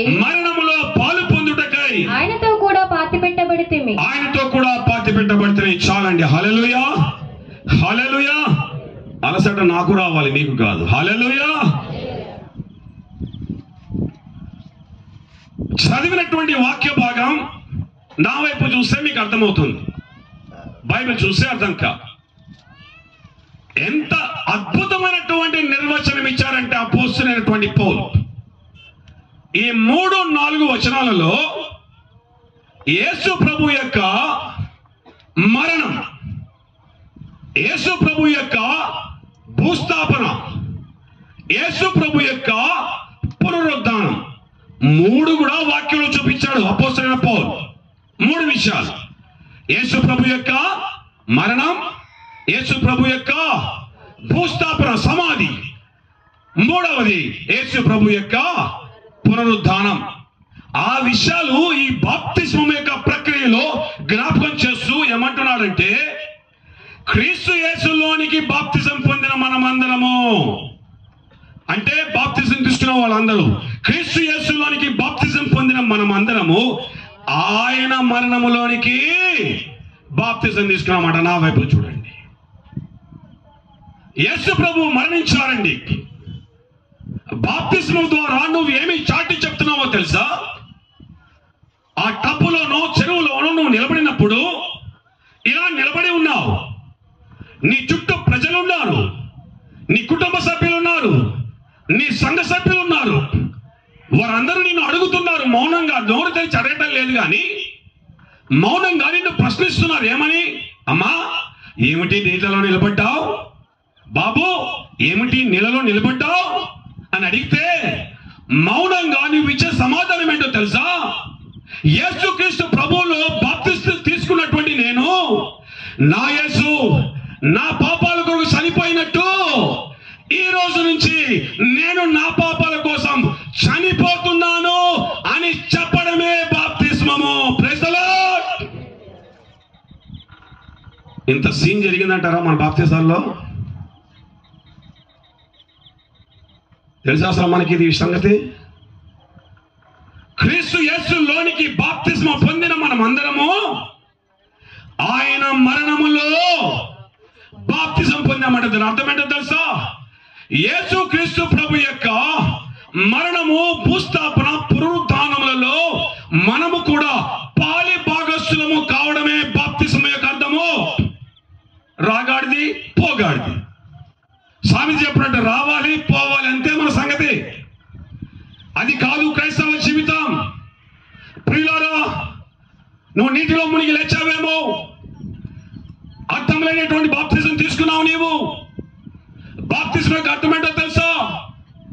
నువ్వు బాప్తిజం తీసుకునేటప్పుడు నీ చుట్టూ ఉన్నటువంటి జనానికి నీవు చెప్పేదేంటో తెలుసా? నా యేసయ్య నా పాపాల కొరకు కలువరి శిలువలో చనిపోయాడు కదా, ఈ రోజు నుంచి నా పాపాల విషయంలో నేను చచ్చిపోతున్నాను అని ఎలుగెత్తి చెప్పడమే ఆ బాప్తిజం యొక్క అర్థం. అంటే బాప్తిజం ఎప్పుడు తీసుకోవాలి? నీవు చచ్చిపోయిన తరువాత తీసుకోవాలి. నీ మనసు చచ్చిపోయిన తర్వాత తీసుకోవాలి. నీ కోరికలు చచ్చిపోయిన తర్వాత తీసుకోవాలి. లోక సంబంధమైన ఆశలు చచ్చిపోయిన తర్వాత తీసుకోవాలి. ఏంట్రా ప్రత్యేకత? ఏంటంటే నా యేసయ్య నా పాపాల కొరకు చచ్చిపోయాడు, నేను ఈ రోజు నా పాపాల విషయమే చచ్చిపోతున్నా. చచ్చిపోయారా మీరు? చచ్చిపోయారా? పాపాల మీద కోరికలు చచ్చిపోయాయా? బాప్తిజం తీసుకున్నానని భ్రమలో బ్రతుకుతున్నటువంటి వారిని ప్రశ్నిస్తున్నా. నిజంగా బాప్తిజం తీసుకున్నా నీవు, నీ క్రీస్తు నీ పాపాల కొరకు మరణించినట్టుగా నీ పాపాల విషయంలో నీవు చచ్చిపోయావా? నువ్వు చావకపోతే నువ్వు తీసుకున్నది బాప్తిజం కానే కాదు. అర్థమే లేదు నీ బాప్తిజానికి. క్రీస్తు యేసులోకి బాప్తిజం పొందామంటే ఆయన మరణంలో బాప్తిజం తీసుకున్నామని అర్థం. నిజంగా ఒక వ్యక్తి చనిపోయాడు అనుకుందాం, ఒక యవ్వనస్తుడు చనిపోయాడు. వాడికి బిర్యానీ అంటే చాలా ఇష్టం. మరి మీ ఊర్లో పలావ్ అంటారేమో. పలావ్ అంటే చాలా ఇష్టం. వాళ్ళమ్మ రోజు పలావే వండి పెట్టేది వాడికి. ఉన్నట్టుండి ఒక రోజు పుట్టుకమన్నాడు. చచ్చిపోయాడు. ఇంటి ముందు శవం ఉంది. వాళ్ళమ్మ మంచి పలావ్, మళ్ళీ వేడివేడి పలావ్ తీసుకొచ్చి వాడు తల దగ్గర పెట్టింది. వాడు లేస్తాడా? వాడు లేస్తాడా? ఎందుకు లేవడు? వాడు ఏమైపోయాడు? చచ్చిపోయాడు కదా. చచ్చిపోయాడు కాబట్టి లేస్తాడా వాడు? ఎంత మంచి బిర్యానీ పెట్టినా సరే వాడు లేవనే లేవడు. ఇప్పుడు బాప్తిజం ద్వారా తమరు కూడా చచ్చిపోయారు కదా. ఇప్పుడు కార్తీక దీపాలు సౌండ్ వినిపించింది అనుకోండి, మీరు లేస్తున్నారా? పడుకోనే ఉన్నారా? ఇంకా లేస్తున్నారుగా. అంటే మీరు చచ్చారా సావలేదా? చచ్చారా సావలేదా? మీరు సావరా? మునిగారు. అందుకే అంటున్నా, గేదెలు మునిగట్టు మునిగారు మీరంతే. నరకానికే పోతారు,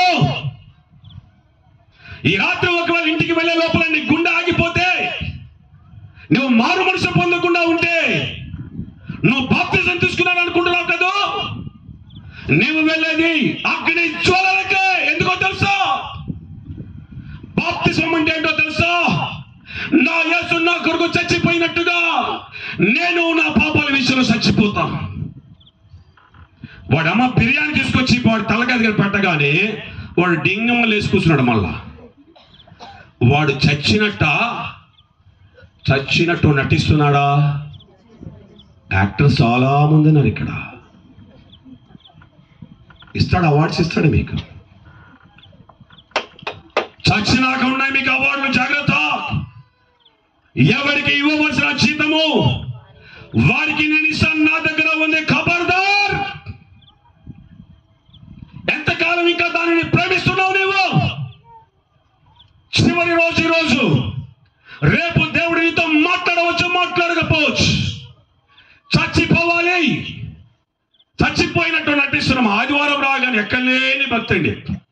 శుభ్రంగా తలస్నానం చేసి వీలైతే తెల్లబట్టలు కట్టుకొని, ఇక మనంత భక్తుడు ఎవరు లేరు ఈ ఊర్లో అన్నట్టుగా యాక్టర్స్ ఎక్కువైపోయారు. ఇక్కడ నంది అవార్డులు, ఆస్కార్ అవార్డులు ఏమి ఇవ్వరండి. ఆ అవార్డులు అన్నీ దేవుడి దగ్గర ఉన్నాయి. బతుకుని మార్చుకుందామా, ఇంకా యాక్ట్ చేద్దామా? నీవు చచ్చిపోయావు అనుకుంటున్నావు, కానీ ఒక పాపం నిన్ను ప్రేరేపించినప్పుడు, ఓ పాపం నిన్ను పిలిచినప్పుడు నీ మనసు ఏం చేస్తుందో తెలుసా? చచ్చిపోయింది అనుకున్న నీ మనసు తిరిగి లేస్తుంది. కారణం ఏంటో తెలుసా? అసలు నీ మనసు చచ్చిపోలేదు నీ మనసు. అందుకనే బరి తెగించి బాప్తిజం తీసుకున్న తర్వాత కూడా విచ్చలవిడిగా పాపాలు చేస్తున్నారు. దేవుని జాగ్రత్త. విడిచిపెట్టండి వ్యభిచారాన్ని, అక్రమ సంబంధాన్ని, ప్రీ మ్యారిటల్ సెక్షువల్ రిలేషన్షిప్. పెళ్లికి ముందే బరి తెగించి జాగ్రత్త చేస్తున్నారు అనేకులు. ఇక తాగుడైతే చెప్పే పనే లేదు. ఇక టీవీలు అయితే మనం మాట్లాడటం కూడా అనవసరం. టీవీలు బద్దలు కొట్టండి.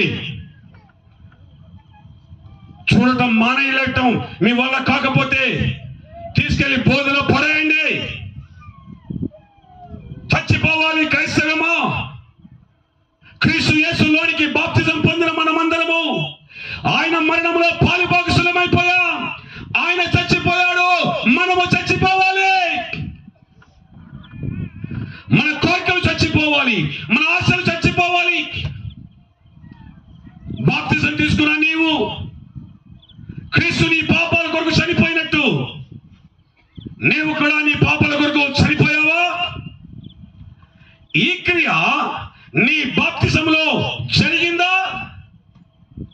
నీటిలో మునిగి లేచిన తరువాత ఈ చావు అనేది నీలో జరగకపోతే నీ బాప్తిజమే కాదు, నువ్వు చస్తే వెళ్ళేది అగ్ని జ్వాలలకే. జాగ్రత్త. ఖబర్దార్. Don't play games. ఎవరిని ఏదో చేద్దాం అనుకుంటున్నావు నువ్వు యాక్టింగ్ చేసి? నువ్వే వెదబోతావు. జాగ్రత్త. The moment you lose your life on this ground, ఈ నేల మీద నీ ప్రాణాన్ని కోల్పోయిన క్షణాన నీవే మోసపోతావు. నువ్వు పాస్టర్ని మోసం చేయలేవు, తోటి విశ్వాసాలను మోసం చేయలేవు, నీకు నీవే మోసపోతున్నావు. జాగ్రత్త. బాప్తిజం అంటే ఏంటండి? మునగటమా, లేవటమా, కొత్త బట్టలు వేసేసుకోవటమా? సంబరం కాదండి. త్యాగం, ఒక కమిట్మెంట్, ఒక బలిపీఠం. నరకబడాలి అక్కడ బలిపీఠం మీద, బాప్తిజం అనే బలిపీఠం మీద. మన కోరికలు నరకబడాలి. కొచ్చావాడు కావాలట యేసు ప్రభు అంటాడు. కొంతమంది నపుంసకులైపోయారు. తన కోసం, దేవుని కోసం, దేవుని రాజ్యం కోసమట నపుంసకులుగా మిగిలిపోయారట. నపుంసకులుగా అంటే అసలు కోరికలే లేనివారుగా, ఆశలే లేనివారుగా తమ్ముడు తాము నపుంసకులుగా చేసుకున్నవారు కలరు.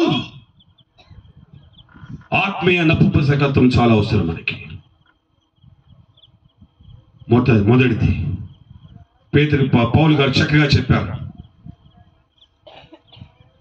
క్రీస్తు యేసులోనికి బాప్తిజం పొందిన మనమందరము ఆయన మరణంలోనికి బాప్తిజం పొందిద్దామని మీరు ఎరుగరా?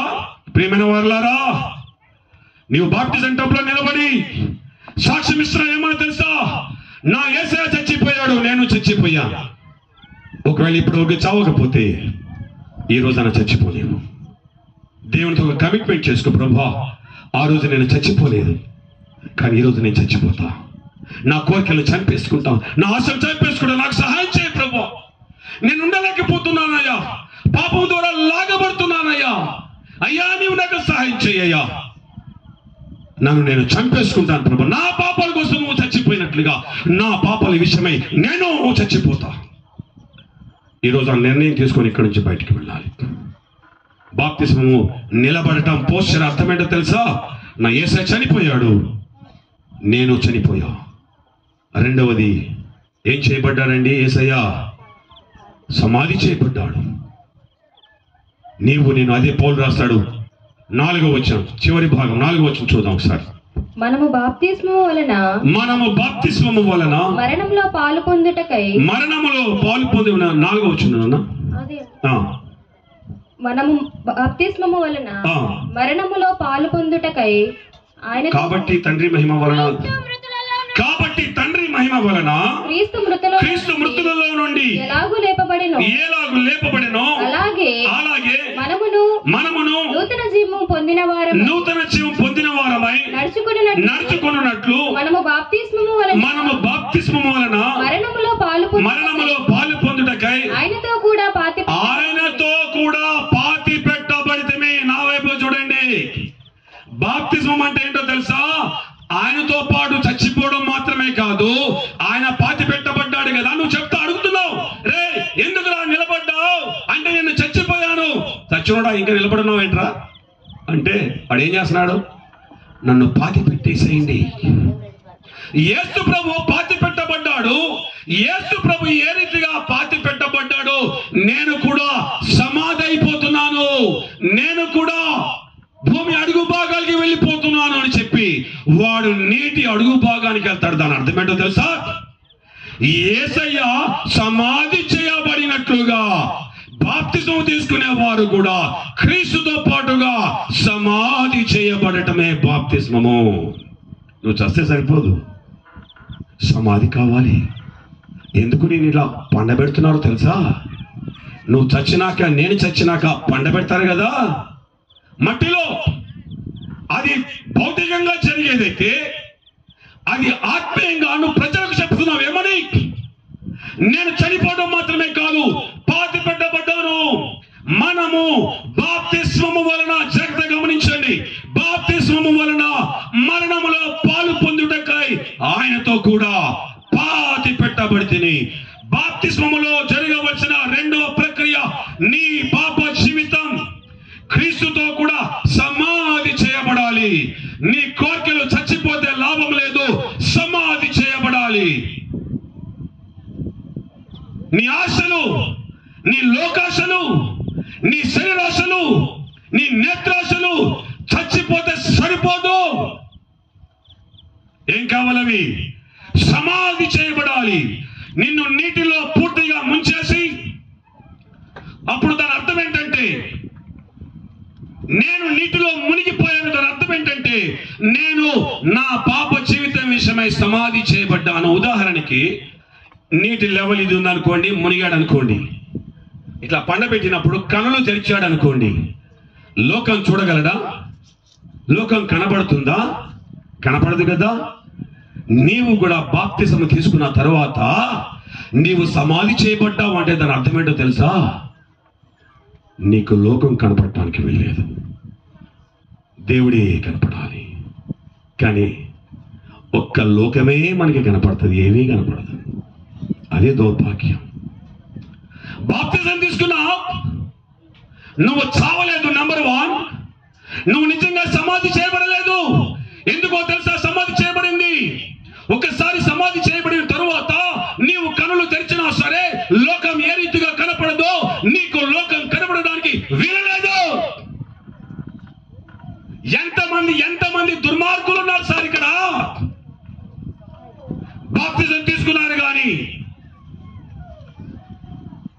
వారు సమాధి చేయబడలేదు, వారి కోరికలు సమాధి చేయబడలేదు, వారి పాప వాసనలు సమాధి కాబట్టి సాయంత్రం కాగానే పరిగెడతాడు మళ్ళీ అక్కడికి, ఆ ఫారెన్ రెస్టారెంట్కో, ఆ ఉంచుకున్న దాని దగ్గరకో, ఆ వేష్య దగ్గరకో, తాగడానికో. అమ్మలక్కలైతే 7 కావద్దు ఇక టైం. 7 అయిందంటే 9 దాకా దొరకరు మనకి ఇక వాళ్ళు.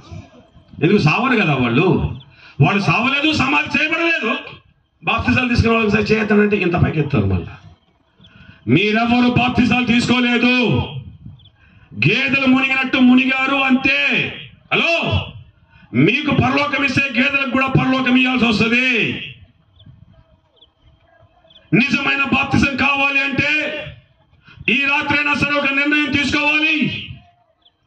ఈ రాత్రైనా కోరికల విషయంలో చచ్చిపోవాలి. ఈ రాత్రైనా సరే సమాధి చేసే ప్రభుని అడుగు, ప్రభువా సమాధి చేసేయ్యా, నా కోరికలను సమాధి చేయి, నా ఆశలను సమాధి చేయి.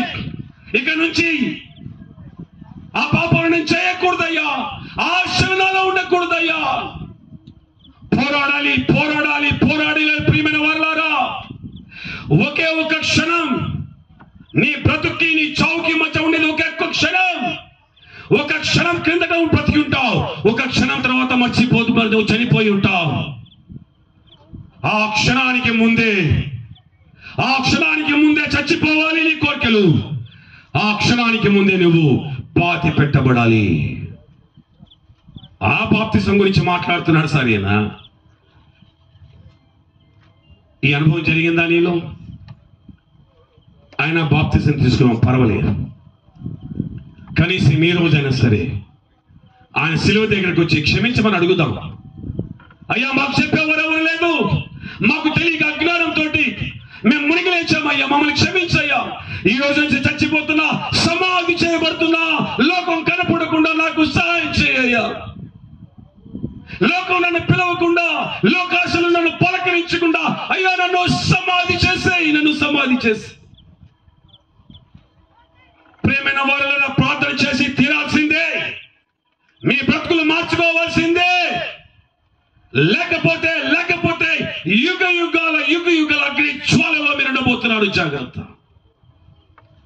బాప్తిస్మం అంటే మునగటం లేవటం కాదు. నంబర్ 1, నా యేసయ్య చనిపోయాడు, నేను చనిపోయా. నంబర్ 2, నా యేసయ్య సమాధి చేయబడ్డాడు, నేను సమాధి చేయబడ్డా. ఎరా, నీకేమి జవచివాలు ఏమి లేవా అంటారు లోకం. లేవు. నేను కూర్చావాణ్ణి, నేను చచ్చిపోయా, నేను సమాధి చేయబడ్డా. నాకే కోరికలు లేవు, నాకు ఏ ఆశలు లేవు. నాకు ఒకే ఒక ఆశ, చస్తే నేను పరదేశకు వెళ్ళాలి. అదొకటే నా ఆశ. ఆత్మీయంగా నపుంసకులం కావాలి మనం. బాప్తిస్మంలో ఉండేటటువంటి 2 పోస్టర్స్ మనం చూసాం. 1, నేను చనిపోయా నా యేసుతో పాటు. 2, నా యేసు సమాధి చేయబడ్డాడు, నేను సమాధి చేయబడ్డా. సమాధి చేసినటువంటి నిన్ను నన్ను మన సేవకులు పైకి లేపారు. మళ్ళా ఎందుకో తెలుసా? పొద్దున పూట కార్యక్రమం ఎందుకు పెట్టుకుంటారంటే సాయంత్రం పోయి 2 పెగ్గలు ఎక్కి వేయడానికి. ఎందుకు లేపారో తెలుసా మనల్ని? అదే అపోస్తలుడైన పౌలు మళ్ళీ రాస్తారు 4వ వచనం.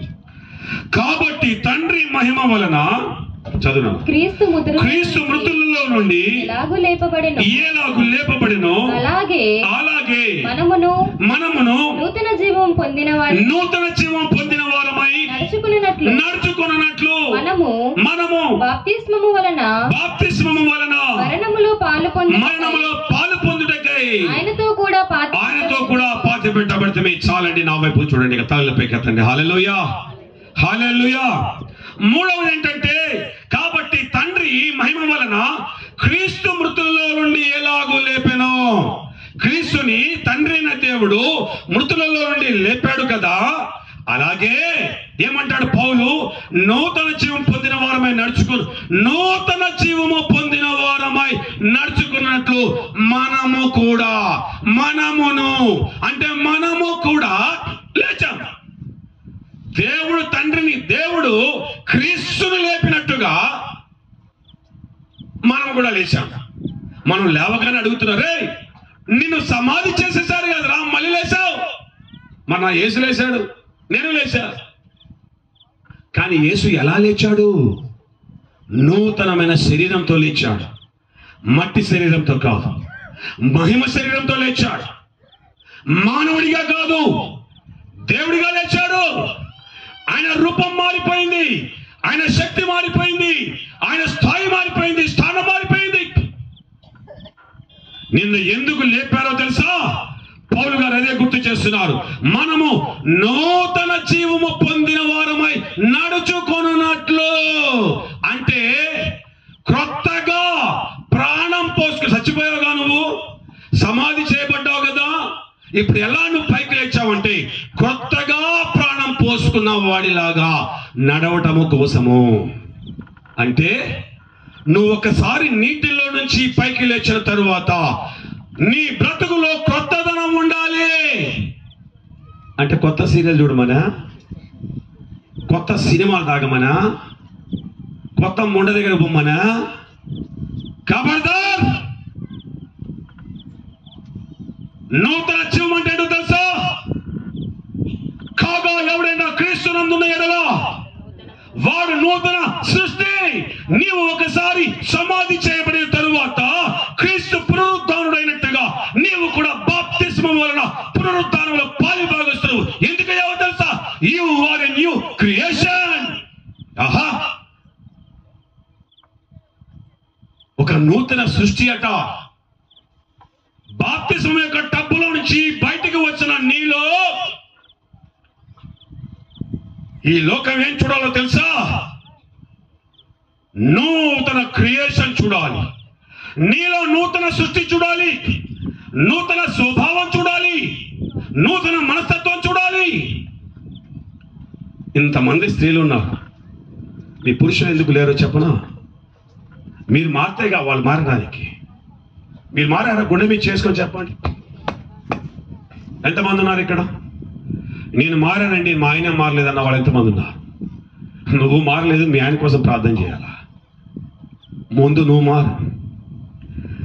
నీలో క్రొత్త వ్యక్తిత్వం అనేది కానీ, క్రొత్త జీవితం అనేది కానీ మీ ఆయనే చూడలేదు, నీ పిల్లలే చూడలేదు. ఇక లోకానికి ఏం చూపిస్తావని నువ్వు? బాప్తిజం అంటే ఏంటో తెలుసా? సమాధి చేయబడిన తరువాత దైవజనులు ఎందుకు లేపుతారో తెలుసా? ఒక నూతనమైన జీవితం జీవించడం కోసం. ఇదేమిటి? మా ఆవిడ నిన్నదాకా టీవీలు చూసేది, ఓ తెగ పడి టీవీలు చూసేది. ఓ వారం 10 రోజుల నుంచి టీవీ చూడటం లేదు. ఏమైందో దీనికి? ఏదైనా మాట అంటే గై గై గై గై అనేది, ఏమన్నా మౌనంగా ఉంటుంది ఏంటిది? ఎప్పుడైనా అనుకున్నాడా మీ ఆయన? ఎప్పుడైనా అనుకున్నాడా మీ ఆయన? కళలో కూడా అనుకునే అవకాశం లేదు. No chance. మన బతుకుల్లో మార్పు లేదు. మీ ఆయనలు ఎందుకు వస్తారు సార్ ఇక్కడికి? ఏం చూసి వస్తాడు? బాప్తిజం తీసుకున్నాడు అంటున్నావు, ఆదివారం సంఖ్యలో పెట్టుకుని డింగ్ డింగ్ మనం వస్తున్నాం చర్చికి. సోమవారం నుంచి శనివారం వరకు అదే సాతానుడితో సంసారం, అదే నోరు, అదే బతుకు. ఏముంది లేవే నీకు నాకు? నువ్వు టీవీ చూసావు, నేను మందు కొడతా, అంతే కదా. ఏముంది లేవే, నువ్వు గై గై నా మీద పడతావు, అందుకే దాన్ని కొప్పకపోతా. నీకు నాకు తేడా ఏముందో చెప్పని నీ భర్త నిన్ను అడిగితే, నాలో ఈ తేడా ఉందయ్యా, నాలో నూతన సృష్టి ఉందని చెప్పే దమ్మున్న వాళ్ళు ఎంతమంది ఉన్నారు సార్ ఇక్కడ? తొడగొట్టి జీవించాలి సార్ క్రైస్తవుడు, తొడగొట్టి జీవించాలి. ఉందా? దమ్ముందా మీకు? నీవు నూతన సృష్టివా? జాగ్రత్త. బాప్తిజం అంటే మునుగుడు, లేచుడు, కొత్త బట్టలు, సంబరం. ఇది కాదు బాప్తిజం అంటే. అపోస్తలుడైనటువంటి పేతురు గారు మాట్లాడుతున్నటువంటి బాప్తిజం ఏంటో తెలుసా?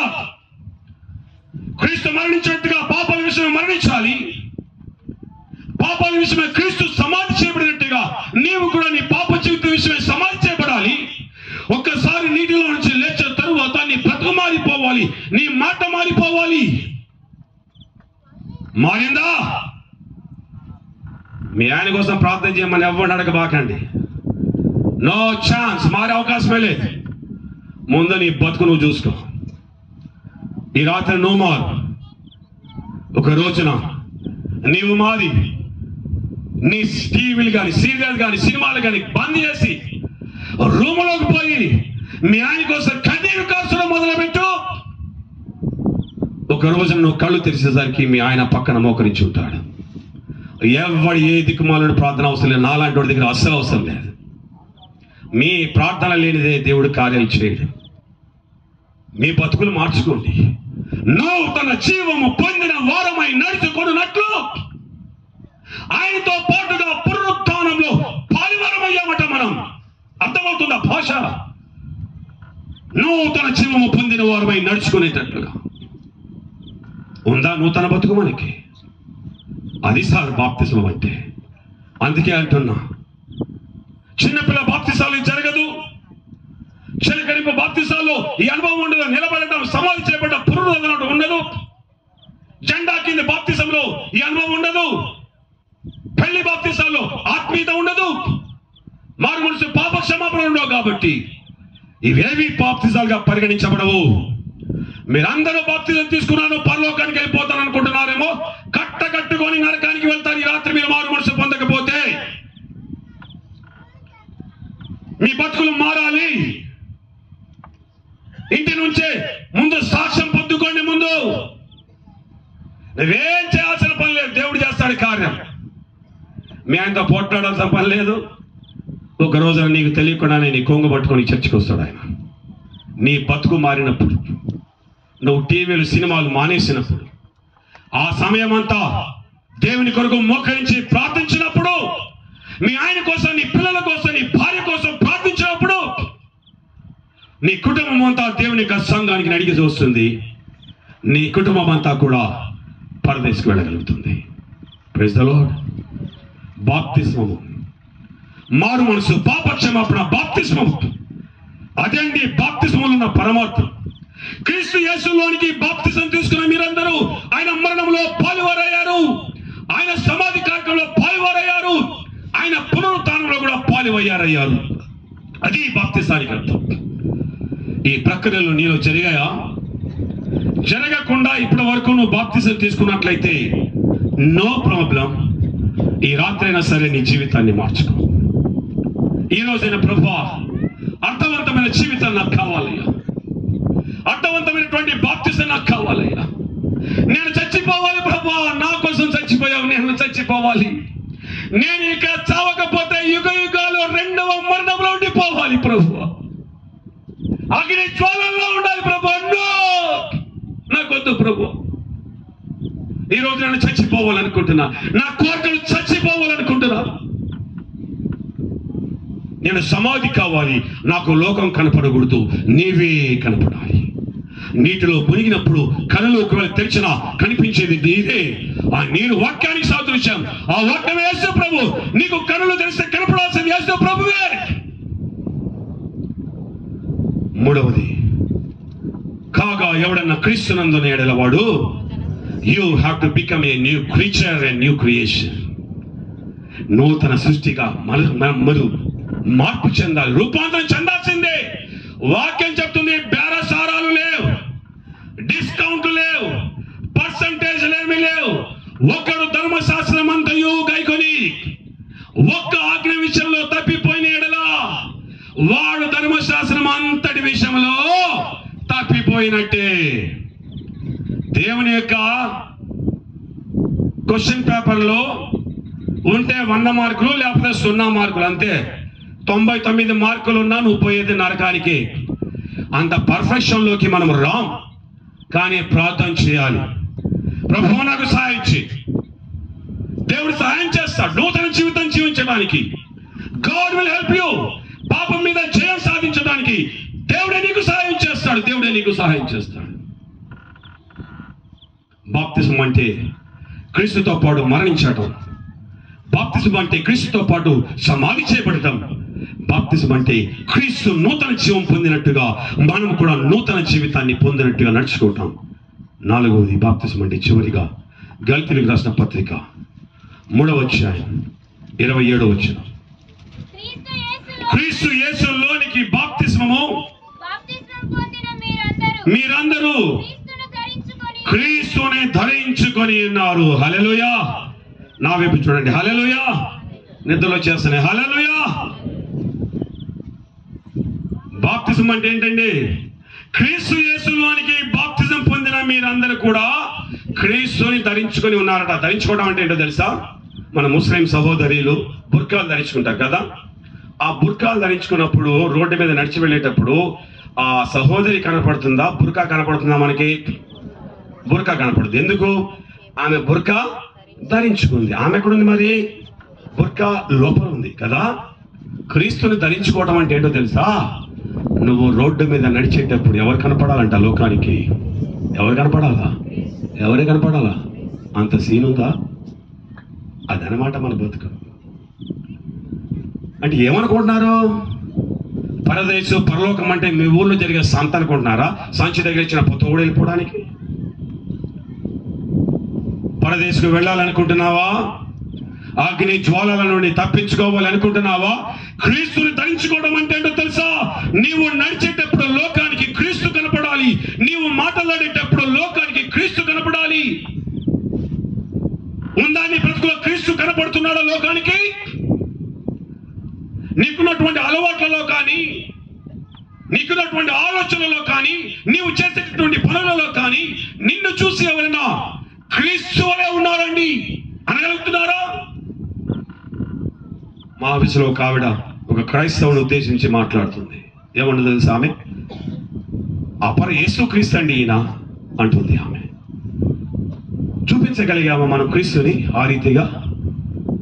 క్రీస్తు కనపడుతున్నాడండి? ఎక్కడున్నాడు అసలు క్రీస్తు? ఆదివారం కూడా దుమ్ము దులుపుతాం మన బైబిల్స్కి. క్రీస్తు ఎక్కడున్నాడు? బాప్తిజం యొక్క అనుభవం ఏంటో తెలుసా? 4 అనుభవాలు చూశాం.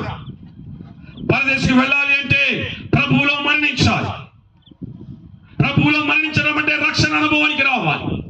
రక్షణ అనుభవానికి రావడం అంటే మారు మనసు పొందాలి, పాప క్షమాపణ పొందాలి. 3వది మునిగి లేవడమా? దాన్ని మునిగి లేవడం కాదు, చచ్చి బ్రతకడం బాప్తిజం అంటే. పాత జీవితాన్ని సమాధి చేసి కొత్త జీవితాన్ని జీవించడమే బాప్తిజం. ఎంతమంది జీవితాల్లో ఉంది సార్ ఈ కొత్త జీవితం? ఇది ఎవరి జీవితాలలో లేదో మీరు బాప్తిసాలు తీసుకోలేదని అర్థము. మీరు చావలేదు, సమాధి చేయబడలేదు, నూతన జీవం కలిగినట్టు నడుచుకున్నట్టుగా నడుచుకోలేదు, క్రీస్తుని ధరించుకోలేదు. కాబట్టి మీరు తీసుకున్న బాప్తిస్మం అసలు బాప్తిస్మమే కాదు. బాప్తిస్మం అంటే ముంచుట, బ్యాప్టైజో దాని అర్థం ముంచుట. అది ముంచుట అనేటటువంటి అర్థమే అయినా కేవలం నీటిలో మునిగి లేచేయడం కానే కాదు.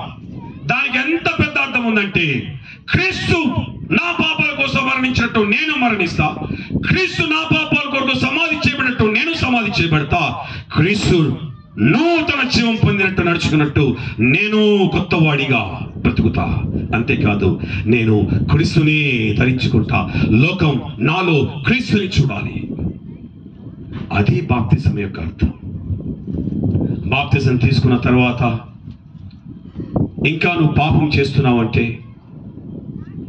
ఇంకా నీవు టీవీ సీరియల్స్ సినిమాలు చూస్తున్నావు అంటే, బాప్తిజం తీసుకున్న తర్వాత ఇంకా ఇంటర్నెట్ లో భూత బొమ్మలు చూస్తున్నావు అంటే, ఇంకా నీ చెడు సహవాసాలు చెడు అలవాట్లు విడిచిపెట్టలేదు అంటే, ఇంకా నీ గర్ల్ ఫ్రెండ్ అని నీ బాయ్ ఫ్రెండ్ అని కలిగి ఉన్నావు అంటే, బాప్తిజం తీసుకొని కూడా బరి తెగించి త్రాగుడు, వ్యభిచారాలు, అక్రమ సంబంధాలు కలిగి ఉన్నారు అంటే, నీవు నీ పాపాల విషయమే చనిపోలేదు, నీవు నీ పాపాల విషయమే సమాధి చేయబడలేదు, నూతన జీవం పొందినట్లుగా లేవను లేదు, క్రీస్తును ధరించుకోవడం లేదు. కాబట్టి ఇప్పుడు మీ బాప్తిసాన్ని బాప్తిస్మమే అంటుందా బైబిల్? చెప్పాలి. మీ బాప్తిసాన్ని బాప్తిస్మం అంటుందా బైబిల్? అందుకే అన్నా, మనం ఎవరు మునిగినట్టు? గేదెలు మునిగినట్టే. కానీ ఈరోజు మీ బాప్తిసాన్ని అర్థవంతమైన బాప్తిసంగా చేసుకోవచ్చు. ఎలాగో తెలుసా? ఈ రోజున చచ్చిపోండి, ఈ రోజున సమాధి చేయబడండి. రేపటి నుంచి కాదు, ఈ క్షణం నుంచే నీలో నూతనత్వం చూడాలి. నీలో నూతనత్వం చూడాలి. నీ కుటుంబం నుంచి ప్రారంభం చేయి, నీ సంఘం నుంచి ప్రారంభం చేయి, నీ సమాజం నుంచి ప్రారంభం చేయి. అది సార్ బాప్తిస్మం అంటే. పేతురు గారు మాట్లాడుతున్నది అది. ఏం చేయాలి పేతురు గారు?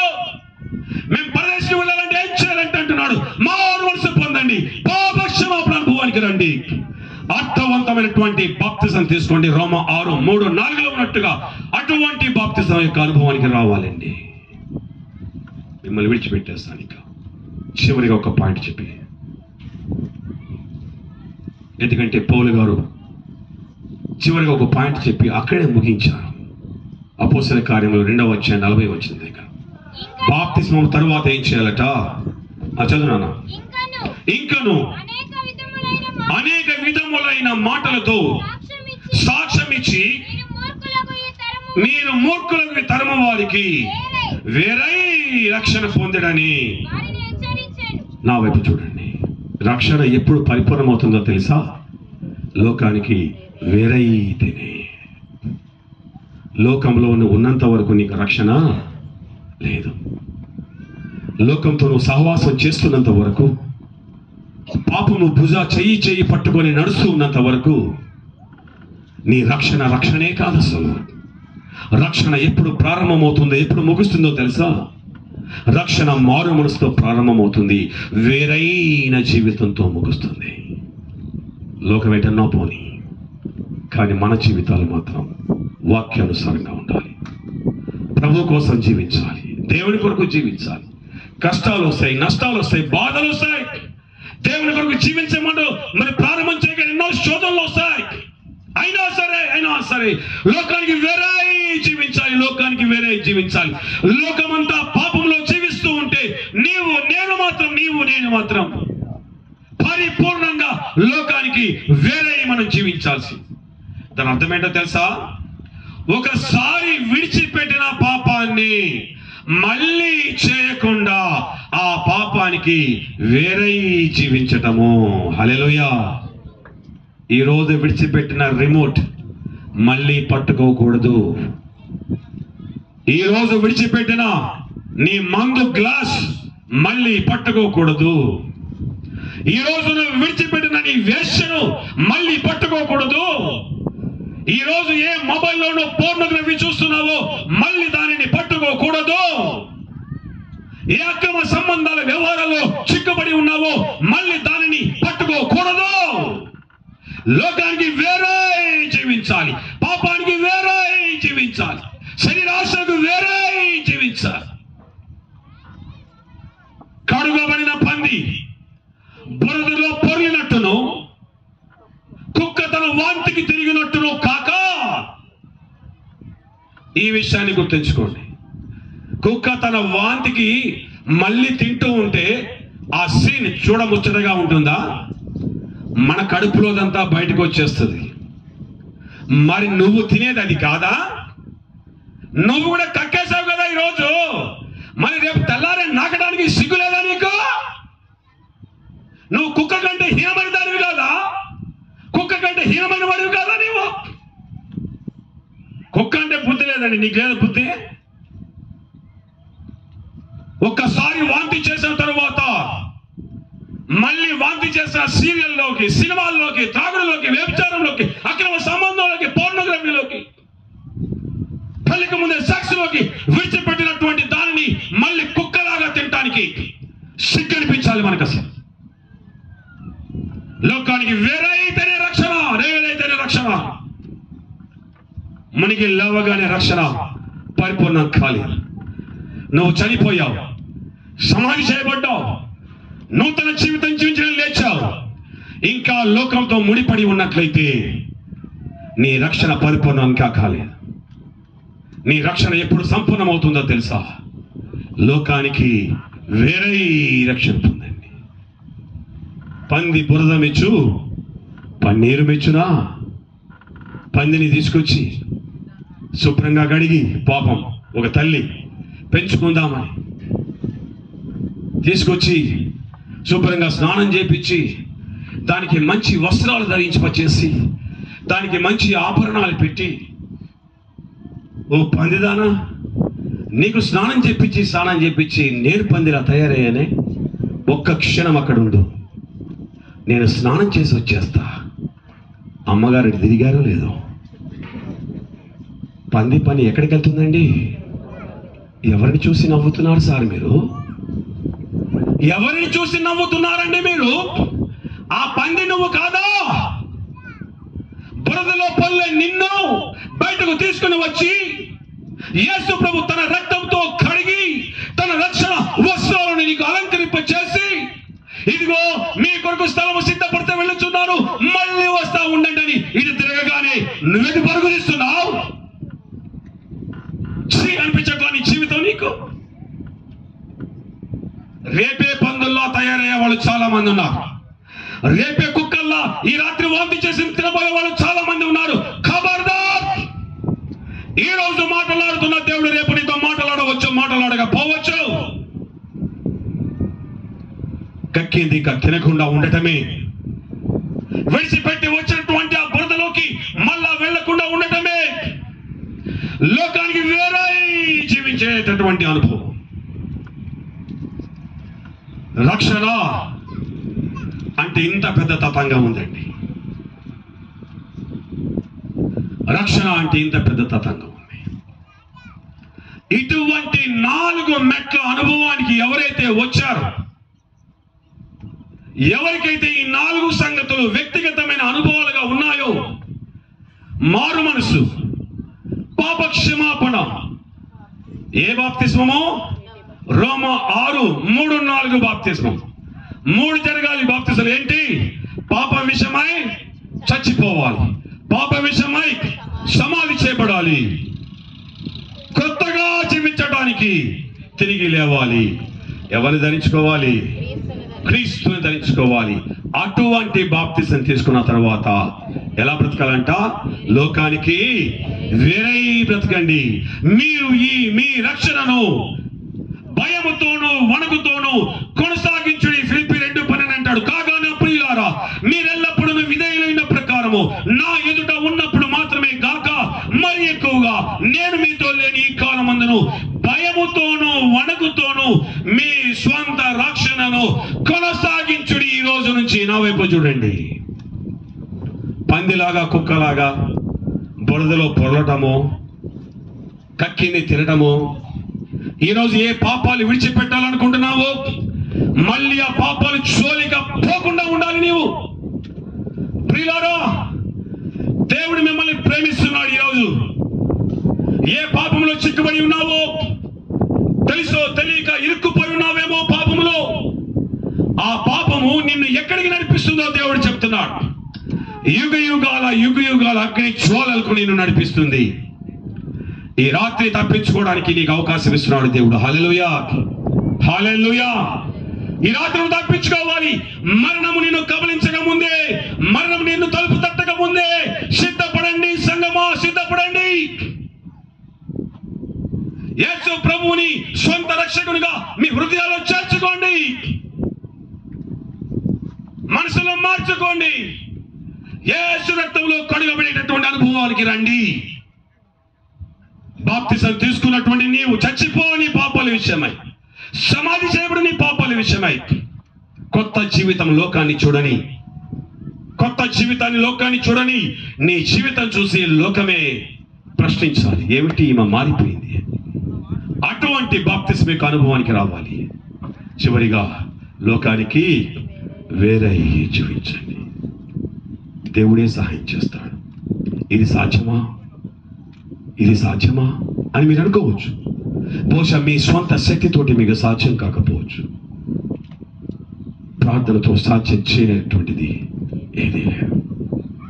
నీవు ప్రార్థన చేస్తే అద్భుతమైన రీతిలో నువ్వు జీవించగలవు.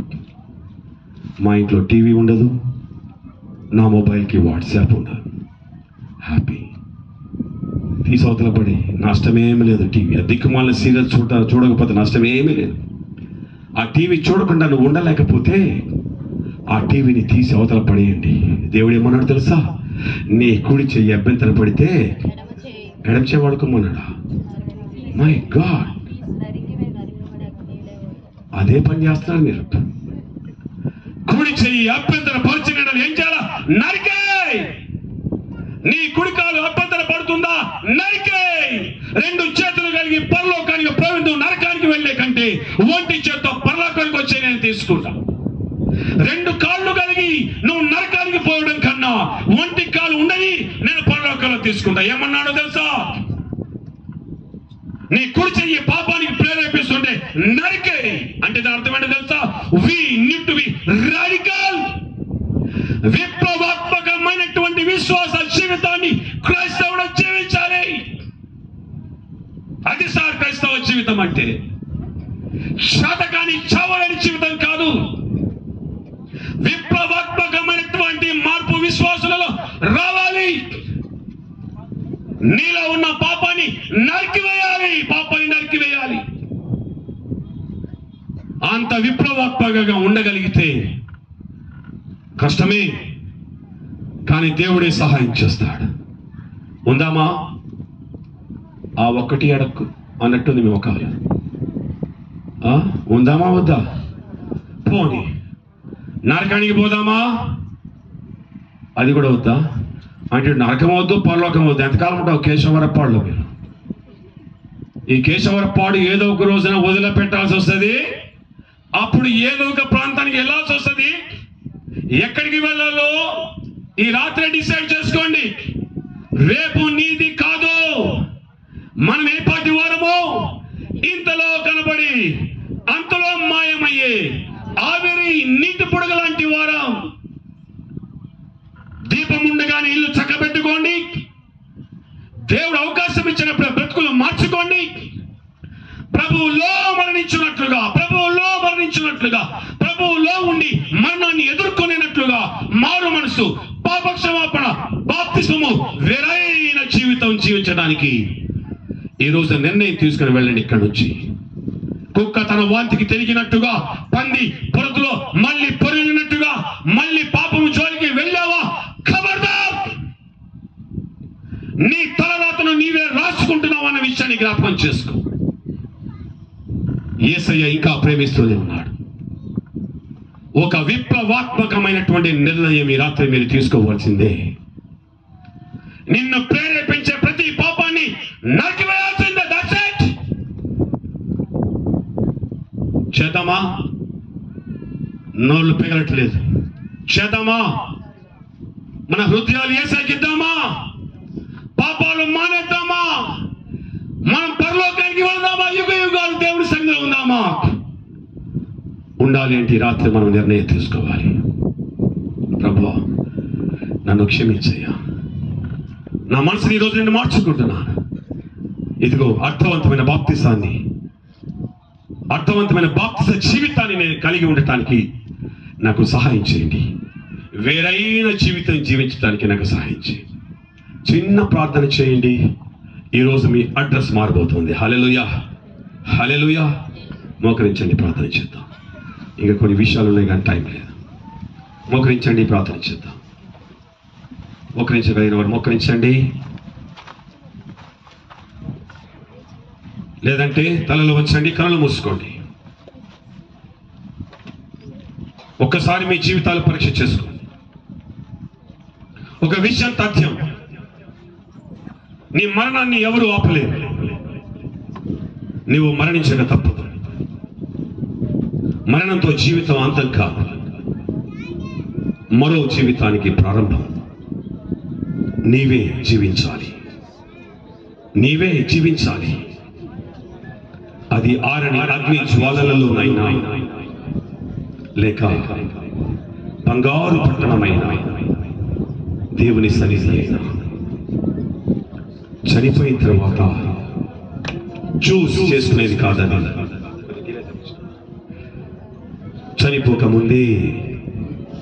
చనిపోకముందే నిర్ణయం తీసుకోవాలి. నీవెప్పుడు చచ్చిపోతావో నీకు తెలియదు. కాబట్టి ఈ రాత్రి దేవుడు నీకు అవకాశం ఇచ్చినప్పుడే నిర్ణయం తీసుకో. ప్రభువా, నేను చచ్చిపోతే పరదేశికి వెళ్ళాలయ్యా. యుగ యుగాల అగ్ని జ్వాలలు నాకొద్దయ్యా. మా ఊరి ఎండలే భరించలేకపోతున్నానయ్యా. అగ్ని జ్వాలలు నేను ఏ రీతిగా తట్టుకోగలనయ్యా? ఒక రోజు కాదు, 2 రోజులు కాదు, యుగాలు ఏ రీతిగా నేను తట్టుకోగలను? ఎన్నో ప్రభువా తెలుసో తెలియక పాపములు జీవించాను ప్రభువా, నాకు క్షమాపణి. ఇదిగో నా బ్రతుకుని మార్చుకుంటా, ఇదిగో నా బ్రతుకుని మార్చుకుంటా. చిన్న ప్రార్థన చేసుకోండి. ఈ సమయం మీకోసమే.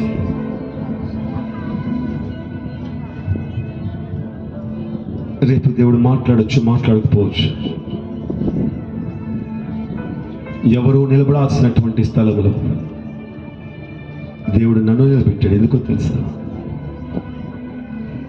మీరు అనేకులు నరకానికి సిద్ధపడ్డారు.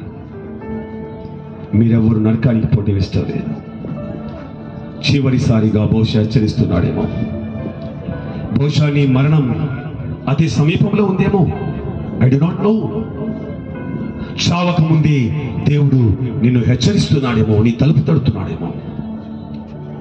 హృదయం అనే తలుపు దాన్ని నిలిచి ఉన్నాడు, తడుతున్నాడు. ఈరోజు హృదయంలో ఉన్న సాతానుని పారద్రోలు బయటికి రక్షణనిచ్చే యేసుని నీ గుండెల్లోకి ఆహ్వానించు. రక్షణ అంటే ఏంటో తెలుసా? మారు మనసు, పాపక్షమాపణ, బాప్తిస్మం, వేరుబాటైన జీవితం. ఈ రక్షణ అనుభవాన్ని కలిగి మరణాన్ని ఎదుర్కోవాలి. ఇలాంటి మరణం నాకు కావాలి ప్రభువా. మీలో ఉన్నటువంటి మరణం నాకు కావాలి. రక్షణలో ఉన్న మరణం నాకు కావాలి. ప్రభువులో ఉన్న మరణం నాకు కావాలయ్యా. పాపానికి బానిసైపోయినయ్యా. అయ్యా నన్ను విడిపించయ్యా. అయ్యా నాకు సహాయం చేయయ్యా. అయ్యా నన్ను క్షమించయ్యా అని నోరు తెరిచి గట్టిగా దేవుని బ్రతిమాలండి దయచేసి. చివరి రాత్రి 2 రాత్రులుగా దేవుడు మిమ్మల్ని పిలుస్తూనే ఉన్నాడు. ఈ రాత్రి మరొకసారి దేవుడు పిలుస్తున్నాడు. నిజంగా మీ జీవితాన్ని దేవుడితో సరి చేసుకోవాలి అని మీరు అనుకున్నట్లయితే మీ కుడి చేయి పైకెత్తి నేను ప్రార్థన చేస్తాను. సిగ్గుపడకండి. నీ ప్రక్కన వారు చూసి ఏమనుకుంటారు అనుకోకండి. నువ్వు చనిపోయిన తర్వాత నరకానికి వెళ్తే వాళ్ళు వచ్చి నిన్నేమి కాపాడలేరు. నిన్ను కాపాడి యేసయ్య నీ ప్రక్కనే ఉన్నాడు. సిగ్గుపడకుండా, ప్రభువా నాకు నీ సహాయం కావాలి. ప్రభువా నాకు నరకం వద్దయ్యా. ప్రభువా నాకు పరదేశం కావాలయ్యా. ప్రభువా నాకు పరలోకం కావాలయ్యా. పాపాన్ని జయించే శక్తి కావాలయ్యా. అయ్యా నాకు నీవు కావాలయ్యా అన్నటువంటి వారు మీ కుడి చేయి పైకెత్తండి, నేను ప్రార్థన చేస్తాను. ఇంకెవరైనా ఉన్నారా? ఇంకెవరైనా ఉన్నారా? మీ బ్రతుకులు మార్చుకోవాలని, నిర్ణయాలు తీసుకోవాలని అనుకున్న వారు ఎవరైనా ఉన్నట్లయితే మీ కుడి చేయి పైకెత్తండి. మీ కుడి చేయి పైకెత్తండి. మీ కుడి చేయి పైకెత్తండి. ప్రార్థన చేద్దాం. ఇంకెవరైనా ఉన్నారా? అవకాశాన్ని చేయి జార విడుచుకోకండి. బరి తెగించి వెళ్ళిపోకండి. లెక్క చేయకుండా వెళ్ళిపోకండి. దేవుని యొక్క ప్రేమపూర్వకమైనటువంటి ఈ ఆహ్వానాన్ని తృణీకరించి వెళ్ళిపోకండి. జాన్ పాల్ కాదు కేకలు వేసేది, పరిశుద్ధాత్ముడు బతిమాలుతున్నాడు. పరిశుద్ధాత్ముడు బామాలుతున్నాడు. బతుకుని మార్చుకోమని జాన్ పాల్ కోసం చెయ్యి ఎత్తట్లేదు. పరిశుద్ధాత్ముడు నీతో మాట్లాడుతూ ఉన్నట్లయితే ఆ పరిశుద్ధాత్ముడి సహాయం కోసం నీ కుడి చేయి పైకెత్తు, నేను ప్రార్థన చేస్తాను. ఇంకెవరైనా ఉన్నారు? ప్రేమ కలిగిన తండ్రి, కృప కలిగిన దేవా, ఉదయం నుండి ఎంతో పోరాటం. ఏ వాక్యం చెప్పాలి ప్రభు, ఎలా చెప్పాలి ప్రభు, సాయంకాలం వరకు కూడా నా ప్రభు పోరాడుతూనే ఉన్నా. మీ ఆత్మతో అభిషేకించి ఈ బిడ్డలకు ఏ వాక్యం కావాలో ఆ వాక్యాన్ని అందించారని నమ్ముతున్నా. అందరి బట్టి మిమ్మల్ని స్తుతిస్తున్నా. మేమెవ్వరం కూడా మరణించిన తర్వాత పాతాళానికి వెళ్ళకూడదు అన్నది మీ కోరిక, మీ ఆశ. అందుకే ఈరోజు నన్ను నిలబెట్టుకున్నారు. మీ నోటి బురగా, మీ చేతి సాధనంగా ఆ విషయాన్ని కూలంకషంగా 3 రోజులు మాట్లాడుతూ వచ్చారు. వారి జీవితాలను వారి ముందే వదిలేసి మీరు ఈరోజు రాత్రి మరణం ఉందని, మరణం తర్వాత జీవితం ఉందని, రెండే గమ్యాలు ఉన్నాయని, ఏ గమ్యం కావాలో కోరుకోవాలని ఈ రోజున ప్రభు స్పష్టంగా మీరు ముగింపు ఇచ్చారు. మీకు స్తోత్రం. ఎంతమందికి అర్థమైందో, ఎంతమందికి అర్థం కాలేదో నాకు తెలియదు. వాక్యం విన్న ప్రతి బిడ్డను మీ చేతులుగా అప్పగిస్తున్నాను. చెయ్యి లేపినటువంటి ప్రతి హస్తాన్ని కూడా నా ప్రభు మీరు పట్టుకోండి. వారి జీవితాలు మార్చుకోవడానికి ఇష్టపడుతున్నారు. ఈ రోజు నుంచి పాపాలు మానివేయడానికి ఇష్టపడుతున్నారు. ఈ రోజు నుంచి ప్రభు పాపములో ఉండి మరణించేవారుగా కాకుండా ప్రభువులో ఉండి మరణించేవారుగా ఉండాలని వారు ఇష్టపడుతూ వారి కుడి చేయి పైకి ఎత్తారు. ప్రభు ఆ చేతిని మీరు పట్టుకోండి. ప్రభు ఆ చేతిని మీరు పట్టుకోండి. ప్రభు వారిని మీరే నడిపించండి. ప్రభు చాలా మంది చేతులు లేపలేదయ్యా. భయం, సిగ్గు. ఒకవేళ హృదయాలైనా లేపి ఉన్నట్లయితే వారిని కూడా కనికరించింది, వారి బ్రతుకులు కూడా మార్చింది. వారు చచ్చిపోయినాక నిర్ణయాలు తీసుకుంటే లాభం లేదు ప్రభు.